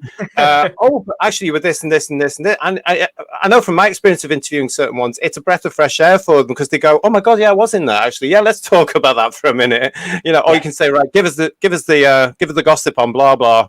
You know, I did exactly that. I was at a Star Wars event where I was looking after a bunch of guys in Stormtrooper costumes, and Jeremy Bullock, aka Boba Fett, he recently passed. He was there. And I made a point of talking to him, not about Star Wars, but about Summer Holiday and the string vest he had to wear. And did he have any on Cliff Richard? Yeah, I love that. I love that film. And people forget he's in there because he's actually very young. I always wanted to ask him, and I never got the chance, about Robin of Sherwood, of course, because he was a recurring character in that, and he was just so good. Oh yeah, he played their ally, if you like, their friend. Yeah, companion. Yeah, absolutely did. Okay, and moving on, a couple of final ones here. On Saturday, get this, on Saturday, we mark 20 years since we lost the great Delia Derbyshire. 20 years since we lost Delia Derbyshire in 2001. She was 64 years old, bless her. And again, you know, can we ever praise Delia Derbyshire too much? I don't Absolutely think so. not. No, and I think the very fact that, you know, the absolutely unheard of, groundbreaking theme show for a 1960s, you know, sci-fi show that has stuck with it today, that hasn't really aged, and it's iconic the world over. And whoever composes the theme always goes back to the Delia Derbyshire samples. Well, you have to, don't you? That's your legacy, isn't it? You know, that's your legacy. Absolutely, and that's why she'll live on forever. I've never seen that photograph of her. No, I've never seen that. Is that in her kitchen? Look at that gorgeous kitchen wallpaper. That's right. I would imagine that's back in now. That's amazing, but that's a lovely picture. A lovely picture. It's a very Laura Ashley, isn't it? I believe that was in the mid to late 80s. Right. Yeah. Oh. Right. I think one of the things about Delia is from what you see of her, she was absolutely mad as two boxes of frogs, but in the very best possible way. In a British way. Yeah, we've talked about this before. We have, about eccentrics, and the world doesn't have enough eccentrics, and she was an eccentric of the absolute top class, and we need more like her. But you know, I think that's why she came up with such innovative, creative sounds, because she wasn't frightened to experiment, and God love her, because we wouldn't have the Doctor Who theme music as it was today without her. And wow, I can't believe it's been so long since that news came through. Wow. I know. So say we are hailing so many girls today on this day, and very, very, very finally, and this is very personal to me. On Sunday, it will be Marcus Wilson's 48th birthday. Now, Marcus was the producer throughout the Matt Smith run, and he's one of my very, very best mates from university. We were housemates together, Marcus and I. And he helped me get into television in the first place. So you know, all hail Marcus. He's one of my very, very best mates. I still have him. I'm proud to say I still have him on speed dial on my phone. He's an absolute class bloke. He is one of the very, very best people. Well, what are you waiting for? Phone him now and let's have a chat. Do you know what? We've talked about this before. Marcus, if you're watching, do come on the show. He's the producer. He's the producer on the A Word at the moment. Is he the Red production for the BBC, Marcus starring so Christopher Eccleston? He was on. He did Life on Mars. I think he did Ashes to Ashes as well. Taggart, Luther. He's done so much stuff. I remember when we were at uni together, and we genuinely we were in halls together. He was in number 6, and I was in number 8, and between us and number 7 was Jess Whittaker, the daughter of Roger Whittaker. As you do. There's a combination that you can just. There are lots of events going on there. Really. I was wondering who on earth is that? David Whittaker's daughter or David Whittaker's great niece or something? But no, Roger Whittaker's Roger daughter. Whittaker. She didn't whistle. She didn't whistle. She didn't whistle a lot. You better tell people who Roger Whittaker was, Simon, because that's for our age. He used to do I'm gonna leave old Durham town, but he used to whistle all the way through it, didn't he? He was a whistling superstar. He was actually in the top 40 for Christ's sake on a Sunday afternoon, wasn't he? That's really good. That's just like Roger. You that's a really good impression of Roger. I've got these voices. So anyway, Marcus and I were at uni together. We went right the way through our full 3 years together. We're still in touch. He, as I say, he worked on a short film that I made after university, and by then he was already huge in Yorkshire television. We all said all the way through university, there's only one person who's going to go right to the top, and it's Marcus, and he did, and good on him. And I still remember getting the text from him to say, I've just been asked to be producer of Doctor Who, and I was like, oh, all hail Marcus, because he's a huge Doctor Who fan. This is the other thing. Marcus is a massive Doctor Who fan. His favourite story, I know, I can say this, is the Armageddon Factor, because the one time at university, I went Marcus?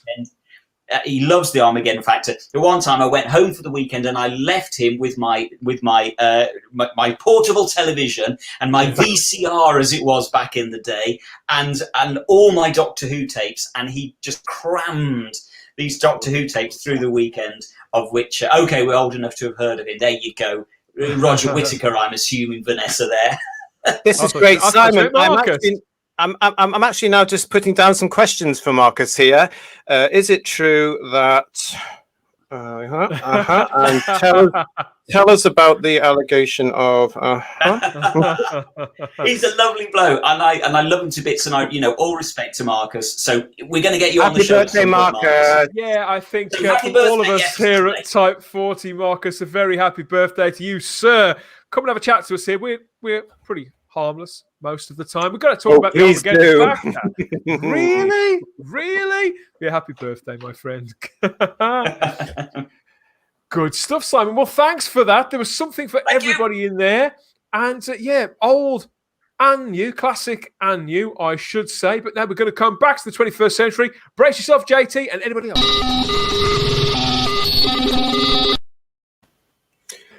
Yes, back to the 21st century, and back to a perennial discussion point, I'm afraid, everybody. And back to you out there watching. I think this one could be somebody watching on Facebook. So I've been told about it. Steve Evans, isn't it, Simon, who watches every week with his good lady wife over on Facebook. And so Steve and Jane have been in touch with the suggestion, because obviously, I know. Yes, so Steve and Jane have been in touch. I know they'll be watching. They've been following our regular segment that we do, where we talk about potential candidates to be the next Doctor, to be number 14 or number whatever. And so they've sort of chimed in with their own suggestion here. We're going to put this up on screen. So their idea is the actress Sarah Moyle. Now, who's Sarah Moyle? I hear you cry. Because who is Sarah Moyle? Who is Sarah Moyle? I still don't. As if on cue. So, Sarah Moyle is the 51-year-old English actress, and she's got quite a list of credits behind her in both TV and on the stage. But more to the point, for around 10 years, she's been playing a character called Val, or Valerie Pittman, on the BBC. I'm going to call this a soap, the BBC daytime soap Doctors.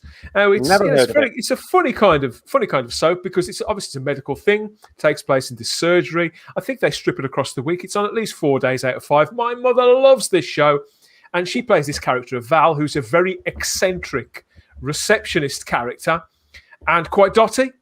And Steve explained that is the quality that they see in Sarah that they'd like to see her bring to the role of the Doctor, wasn't it, Simon? Yes, and to be totally clear about this up front, they both Steve and Jane, who I've known for years and years, do not want a female in the role. They want a male back. What they are saying, and if I find the message here, I'm going to read out actually what they say, because I wouldn't want anybody to get the impression that they want a female in the role. What they say is this. although I think the show needs to go back to a male doctor, if they refuse to do that, I'd like to suggest a female that I think might be good. Sarah Moyle, so on and so forth. She would come across as a doctor in the mould of Patrick Troughton.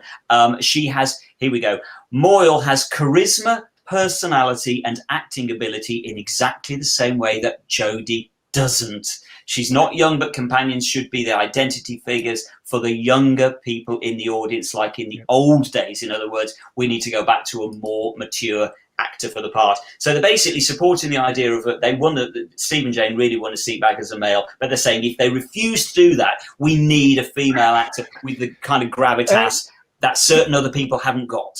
The good thing about Sarah, I mean, she's only 51, so she's not a whippersnapper, but she's not old either. It's a very I have to watch this show quite a lot. My mother absolutely loves it. My mother's quite elderly, and this show is on all the time if I pop in and visit her around that time of day. Now, you could say this character, it's a very broad performance that Sarah gives in this role because it's a very broad character. But occasionally, you say this woman has quite a list of credits behind her, and movies as well as TV and stage. In things that you would never think, you would never put her in the same sort of roles as some of these harder films that she's been in. But occasionally, when you see her in Doctors, with all the comedy, because she's very much the comic relief in it, occasionally they give her something to do, and you can see her try to bring out the depth in this character, and all of a sudden sort of tap into another level or two of the performance. And she has a charisma, and she has this, even though she's middle-aged, she's had this kind of youthful energy about her too. So whilst, both hands up, no more female doctors, thank you. Chris, thank you, BBC. It quite sincerely doesn't work.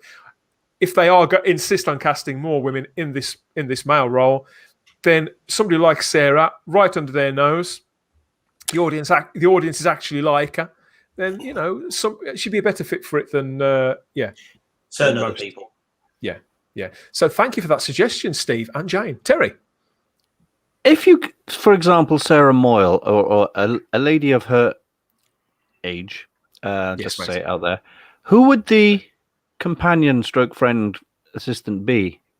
Someone from whatever tick box the BBC is actually looking at on that day. Oh, well, we know that's what would happen, but who would be a good fit for an older lady doctor? Well, anybody from Holby City, which they've just axed, or possibly from any sort of weird reality show.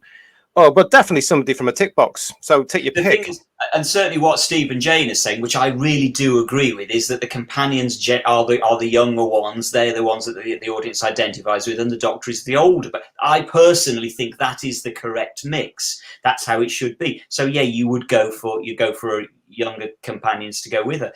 Whether it would be male or female, I don't know. The whole point is, this is the point of having a female doctor. It screws with the dynamic. It screws with the way. But I think with an older woman, Simon, we may get some of that weight come through in the performance, because you really do need dramatic weight.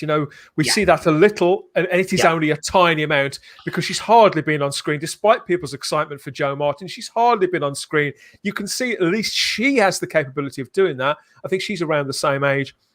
Somebody like Sarah Moyle, I wouldn't describe her as masculine as such, but I have no doubt that she could reach another layer than she's presently being on. And I would personally see her with maybe a companion from a period setting, maybe an evacuee from the Second World War or something like that, maybe a 16, 17-year-old evacuee or something like that, all tweed and quite sort of lost in the world and missing her parents. And Sarah could be a kind of what's the female equivalent of avuncular, or is that a general universal term? It's probably now a general universal term, considering that we have to be gender neutral and absolutely everything that walks through the bloody door. So there is that. So I've heard things, Steve, Jane, I've heard worse ideas than Sarah Moyle. But keep them coming. Thanks. Yes, thanks for watching. Yeah, particularly if you're here every week listening to this stuff. Thanks for watching. Thanks for getting in touch. And thanks for your suggestion. Keep watching. Coming by all means. Same to you watching out there in the chat. Like the video, subscribe to the channel, get in touch, drop us a comment with your suggestions for a 14th if there is going to be a 14th, a 15th, or whatever doctor, and which combination you'd like. If you like Sarah Moyle, can you see that? Have you given up on the idea of going back to a male doctor? Do you think that it's inevitable that it's going to be female doctors going forwards? Nope. And if we are stuck with that, then should we try and make the best of it and just try and make a better job of it somehow next time? I sincerely don't know. Well, I do. I think if they go again with another female, we've already lost the British public. They're not going to come back for just a different... You could cast Judi Dench in that role now. If Joan Hickson was still around, you could have cast her in that role now. The British public are not going to come back. It's dead in the water. Get rid of it, bring it back with a male, and get it back to where it needs to be. That's the only option they can really do. Look at the nonsense we've had this week with Ollie Alexander, which we talked about on this very show 4 months ago. Absolute nonsense, and it's just complete tick boxing nonsense. That's the next talking point on our list. So let's get this up on screen. So yes, we covered this. Let's get this out of the way. As JT said, we talked about this back in January. So the rest of geek culture, let alone the general media, are nearly 6 months behind us here at Type 40 Live. We were talking about Ollie Alexander back then as It's a Sin was premiering. Russell T. Davies made that comment back then. This is nothing new. This was no new comment from him that was picked up on by who had it first? First, The Sun. Okay, The Sun went with it that Ollie Alexander is he's in advanced talks. So the Sun claimed on the verge of being contracted as Jodie Whittaker's replacement as the 14th Doctor in Doctor Who. The Mirror picked it up because, well, of course they did. The Mirror usually have a great record with Doctor Who stories, but in this instance, it obviously wasn't one of their own. They picked it up from The Sun. They ran with it. So did the Mail. But yeah, Twitter, they landed on it, and Doctor Who fandom, they ran with it again. And it seems that people didn't really listen to what we had said the first time out. Yeah, no. So this was Russell really talking up the show back in January, and who can blame him for doing that? All that conversation that we had back then, it was before I'd seen It's a Sin, a wonderful drama. Ollie is fantastic in it, very energetic, very human, very watchable. It's a lovely performance. But that doesn't mean he would be right for Doctor Who. And I am mystified. There's a couple of people out there in the fandom, people I really respect, who've jumped on this and think it's a brilliant idea. I really don't see... I'm not going to name them because I sincerely don't want to embarrass them. But go on. I just don't... No, I'm not going to do that. But I just don't see... Okay, I've only seen him in It's a Sin, and he was good in that. But usually when you see an act... Like, I saw Patterson Joseph in Neverwhere in the 90s. Instantly knew he'd be right for Doctor Who. Of course, and rumour has he was cast in 2010 and turned the role down. I saw David Tennant in Casanova the year before he was cast. You instantly knew that he'd be right for Doctor Who. But with Ollie Alexander, I just don't know what people are thinking. If you've been watching the show for any longer than 3 years, I just don't think he's got the range for this part. I don't think he's got the weight for this part at all. Maybe in a few years. It's lovely that he's so flattered by it.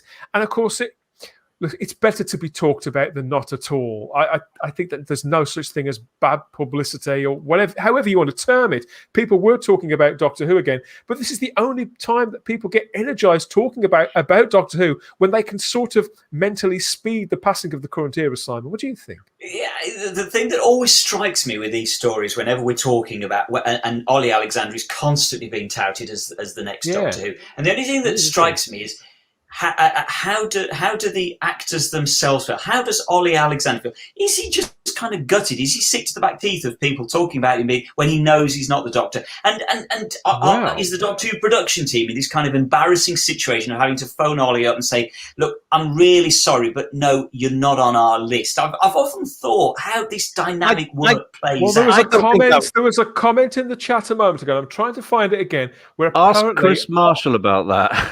Yeah. Exactly. That poor man, never been anywhere near the part, never auditioned for it or properly linked to it, and they don't leave him alone. Somebody in the chat said that Ollie Alexander has actually left social media for a time over this because he's being tweeted at so often in connection to this role. It must be really annoying. It must be. Well, I think that's on.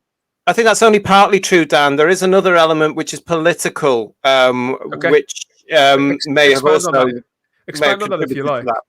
Sorry? It must be quite gutting. It must be gutting if, let's say, for example, Ollie Alexander really wants the part, and he's, or as Terry says, Chris Marshall, and are constantly being talked about, and are never been offered the part. Yeah. It must be kind of gutting.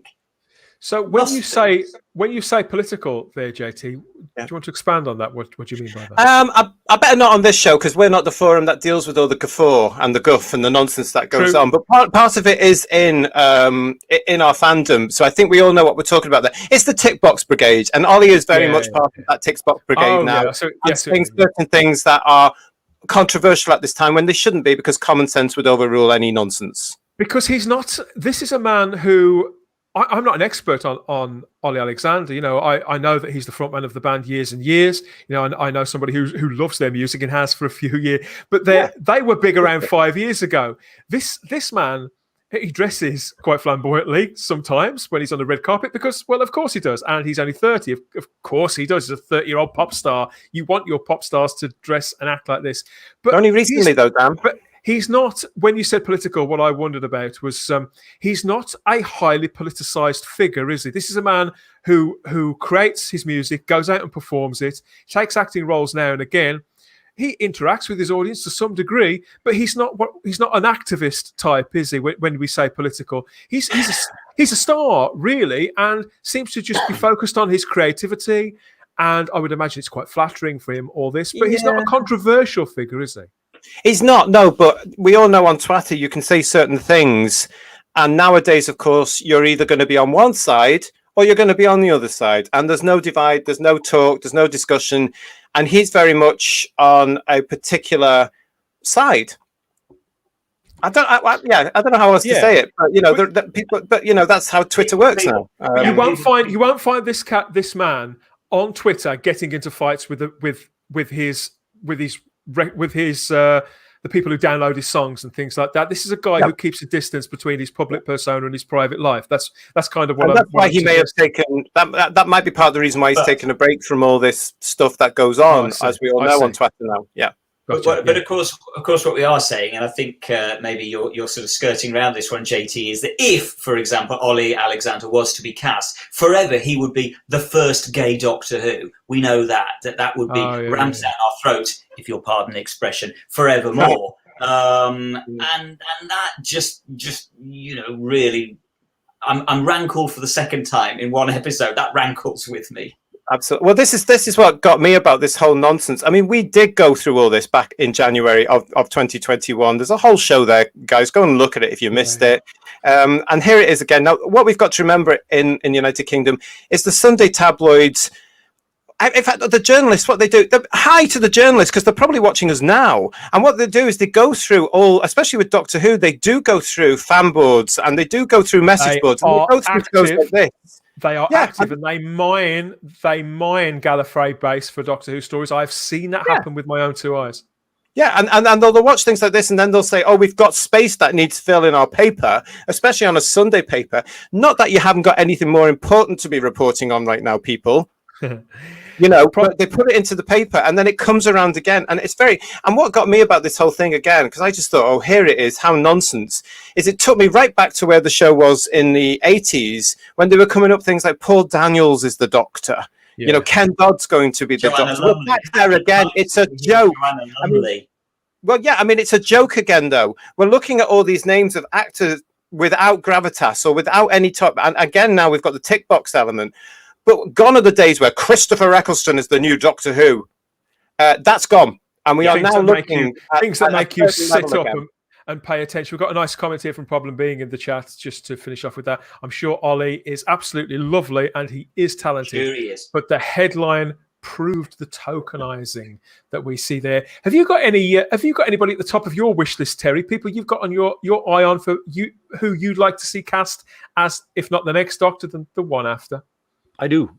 For many years, up until the casting of Matt Smith, I was adamant and desperate to try and get Anthony Stewart Head as the Doctor, even though he was in School Reunion and he was in like the last 5 shortlist for the Paul McGann movie. but he turned it down because he was doing Buffy at the time. Now, my two champions I have, if you have to have a male doctor, Adrian Lester from Hustle. Love him. Love the guy.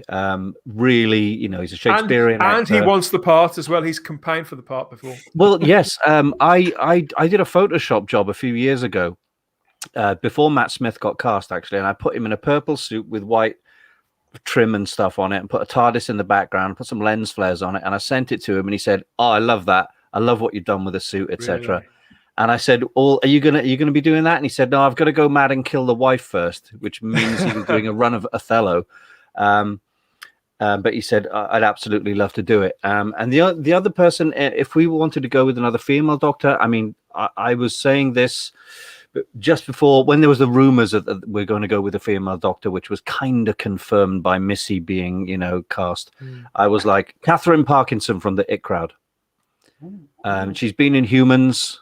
Red hair, she's very quirky, very quirky, but she can do very serious drama as well. In Humans, it's not a comedy role, but she can do slightly eccentric, and she's got some gravitas. So I thought, if I could get Adrian Lester as the Doctor, fantastic. But if you want to go younger, a young lad, Aidan Turner. Is it Aidan Turner from? Yes, from Poldark. Poldark, yeah, fantastic. What an intense bloke. Yeah, we always like to ask everybody, particularly the people, our guests who are happy to come on and sort of listen to us ramble on about this, what you would like, what's on your shopping list. We have got, so we've got a quote here this isn't from Ollie Alexander himself, this is from his agent. They've actually issued two quotes. The first one was actually in the original article over the weekend, but people seem too lazy to actually read it. We've got an elaboration here from his agent herself, Martha Kinn. She told the Radio Times when they reached out to her yesterday, and this is what she got back with.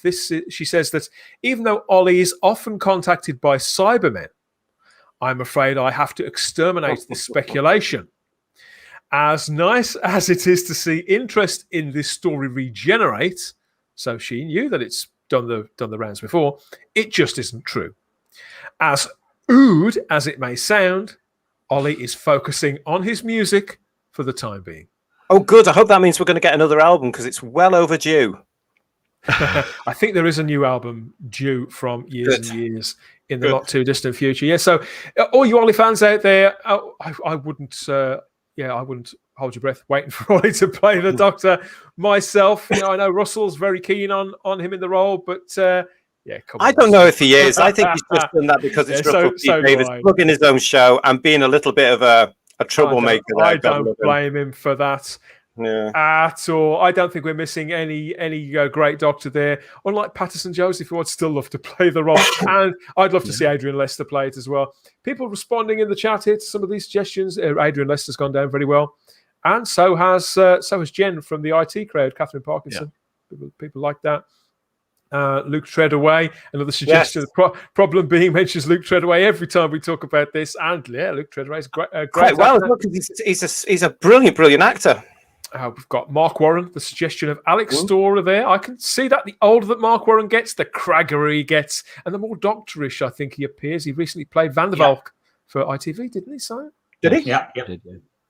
I think cracking actor. Yeah, I approve of Mark Warren. Definitely. Superb stuff. Superb. Yeah, that wraps up all our discussion points. It just leaves us with some pretty pictures to look at, everybody. Fancy some pretty pictures before we disappear off into the vortex. Yes, well, one more pretty picture. I better get this in because, this weekend, our friend Ian Kubiak, he's got his Time Scoop, Spearhead Time Scoop event. This is the Zoom event. You can book tickets at the Cygnus Alpha website. There's the link to that in the description of the video and the show notes of the podcast too. Go and get that. There's a full list of the guests that are there. It's a long list. I'm not sure I'd know where to start. Ian's got that coming up this weekend. He's going to come back in a few weeks' time, tell us how it all went, and tell us about his next event. But he wanted me to remind you that, there are tickets still available. And there are some Season 24, some signed Season 24 box sets that I think he's got them in stock at the Cygnus Alpha shop. So head over there. The link is in the description when it comes to that. More pretty pictures. Let me find a pretty picture for you guys here. Where are we? Yes, so let's talk about fan art. So I've come across this, bang up to date, sort of. This is the TARDIS underneath the X Mansion, no less, outside Cerebro, in Professor Xavier's computer in the X-Men films. I love it when people do this. This is from Dalius on This is Twitter. proper geek stuff, isn't it? I wouldn't recognise it at all. I don't know what you're talking about, but it looks fabulous. It's the X-Men movie, Simon. No, nothing. That's full-blown geekiness. But that did catch my eye. But since we want to go back to talking about Jackie Lane just a little bit, I thought we'd look at these. So Clayton Hickman. It's your turn again, Clayton. If you're watching the show, we pour out some love in Clayton's direction most weeks. His amazing colorizations and recolorizations. So this time, he's been working on some images of Jackie Lane. And there is this one, of course. This is a photo that we've all seen over and over again. I think the first time I ever saw this was in Doctor Who Weekly. Yes, probably. Crinkly, speckly black and white JT, on yellowing paper. Yeah. I think the paper was yellowing when I bought it new. So that's the image. So now it's bright yellow. It looks like wax paper. This is the original image of them. I believe this was filming the Ark. It was the Ark. Mm-hmm. I love that outfit. Jackie Lane, William Hartnell, and Peter Purvis. They're deep into the forest, if you can call it that. And Clayton has got his virtual paint box out and tuned it up, and this is what we have here. Oh, okay. Lovely. Absolutely beautiful job. I agree, Terry. It's incredible what Clayton does, isn't it? Yeah. Oh, yeah. I mean, I've colored a few photos myself, and it's very difficult. It's not an easy thing. I still don't know how it's done. I still can't get how you color a photo like that. It's like 3D printing. It's just way over my head. No, it is doable. Basically, what you're doing is you're painting almost with a thin wash like watercolors on top of a black and white photo, but it's not just flesh tones, pink, whatever, and grey for William Hartnell's hair. You've got to take into account what Clayton does really well is the lighting that would be around them and color spill. So there would be some green on Peter Purvis's hair, possibly coming from the trees and things like that. And skin tones aren't one color. Noses are a bit redder, and parts of the skin are a bit more yellow. So it is literally just like portrait painting over the thing, and it brings out so much detail. If you see some of the Pertwee stuff that was even if it was automatically colorized, it brings out so much more contrast and depth. If you compare that color picture there to the previous black and white, you couldn't see anything in the background, and there was no it's like it was flat and uninteresting. It's very film noir, I'll give you that, but I'd give me a color image any day. I agree. Absolutely beautiful. So I used this on the thumbnail art for the video and the album art for the podcast too. I thought that was probably the nicest one that we've got of Jackie Lane's time on Doctor Who, and beautiful work from Clayton. There is one more. This is something slightly different from him. Jackie Lane is on it. So what he's done this time, he's taken these 3 images that we have here that we see on screen now. This is from the Savages. Yeah. And at various sort of stages of the same general scene. So we've got the TARDIS there being, and there's two of those titular savages there. Not sure what they're doing, waiting for the time travelers to return. I don't know. And on the top one, we actually see Stephen and Dodo running back to the TARDIS away from them, but they're missing in the one in the middle. And Clayton does this quite a lot. So he's taken 3 images and compiled them to make one masterpiece, one complete image, taking, I suppose, the most high definition areas from each of those pictures to create the ultimate version of it, really. So we've got those 3 small pictures, and this is what Clayton's come up with here. Crikey. Ooh. Wow. Oh, so it looks like they're throwing stuff. Look. Yeah. To answer your question, he looks like he's throwing stuff. Now we can see it. Yeah, his one arm is more down, as if maybe it's that's a rock gorgeous. or something like that. Yeah, that's fantastic. And look at the back of the TARDIS. The back of the TARDIS doors are slightly ajar. Well spotted. It brings out so many more details, doesn't it? It brings out more You know, there's depth of field. The trees in the foreground are out of focus, and like you say, you can see more of the TARDIS prop being very shonky. And why is that fella there on the cliff throwing something at the companions? Why is he wearing my auntie's old sofa? It turns with gold with those sort of fluffy things at the end. That's outrageous. I must let her know. It's funny, you know. The Savages is one of those stories I am desperate to see. Of all of the ones that are missing from the archive, I don't know what it is about the Savages. It sounds such an interesting story, it's very. We know so little about the Savages. It's not like Fury from the Deep or the Evil of the Daleks. We all know lots about. Savages is an unknown quantity. Well, the Savages has really got to be where Tomb of the Cybermen was once in the day. Do you know what I mean? It's got this sort of thing around it now because none of us have seen it. So it's sort of. Can you imagine? It's like Celestial Toymaker. It's mythical. It's mythical because so little is known about it, and exactly. You can't really get a handle. We know roughly what the Evil of the Daleks is about. We don't really know what the Savages is about. Love to see that one. Yeah. I mean, the audio is very difficult to follow. Have you heard the audio? It is difficult to follow, though. Even though you've read the target, which is completely different, by the way, to what you're hearing. Yes. It's just that missing piece, really, isn't it? The actual visual. You can tell it's half time at the football. People are drifting back to the street. I don't know how we're doing over there, all you England fans. I hope we're doing okay, but we're doing even better because there's lots of comments in the chat here. Amazing pictures, brilliant, nice shadowing. Lots of congratulations here, and lots of people in admiration at what you do, Clayton Hickman. If you're watching, we're going to have to talk to Clayton at some point because, we do this every week. Yeah, we have to. Loads of questions. It really, really does. Each image after image after image is just eye candy. But do you know what we need? We need a big coffee table book of Clayton's coloured Doctor Who images. I said that to him. Yes, yeah. I said put them in a calendar at the very least because if you don't, I do know a publisher. Yeah, sure. So getting the permission of those pictures, could you get them? You could, but it'd be a long. A friend of mine tells me it would be a long ask, but yes, it's not impossible. It would be, especially when you go through BBC. Who'd want that? Yeah. The loose cannon recon of the Savages is excellent. I agree with Mega the Extremist. That's the version that I have sampled. I could follow that okay. Obviously, we love there to be more pictures from all of these stories that are missing. The more pictures, the better. The more it brings it back to life. And maybe we'll get an animated version of the Savages at some point in the future. It looks quite likely, doesn't it? Good idea. Terry, we've got here from Digby Strawbridge. So, thank you, everybody in the chat, for all your contributions. We're glad you've enjoyed the show. I certainly have. I think you three as well, haven't you, Terry? Terry, have you enjoyed yourself? Absolutely. I've enjoyed myself immensely. So if you've enjoyed Terry's voices, Terry's wisdom, and Terry's tattoos, you might want to hear more from him. Where can people get in touch with you and see your content and hear you perform?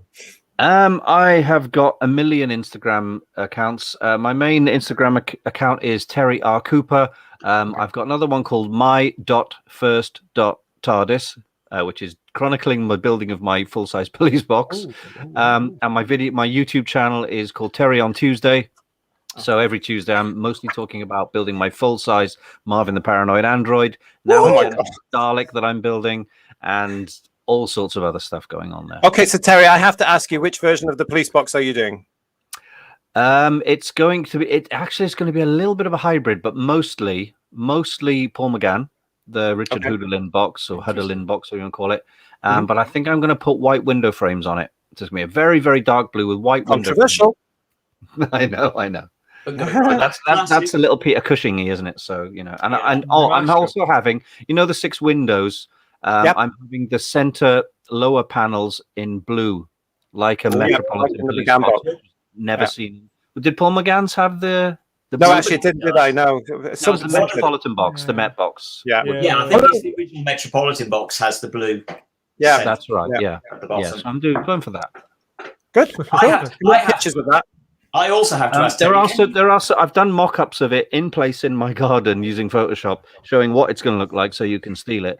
And it's going to be materializing there this year, hopefully. Well, that sounded like a movie, that did, didn't it? Coming this year. Can you do a Marvin impression to go with the Marvin that you're building? Oh God. Everywhere I go, people ask me to do another Marvin impression. Like it. Oh, I think I'll just sit in the corner and rust. Thank you. Absolutely fantastic stuff.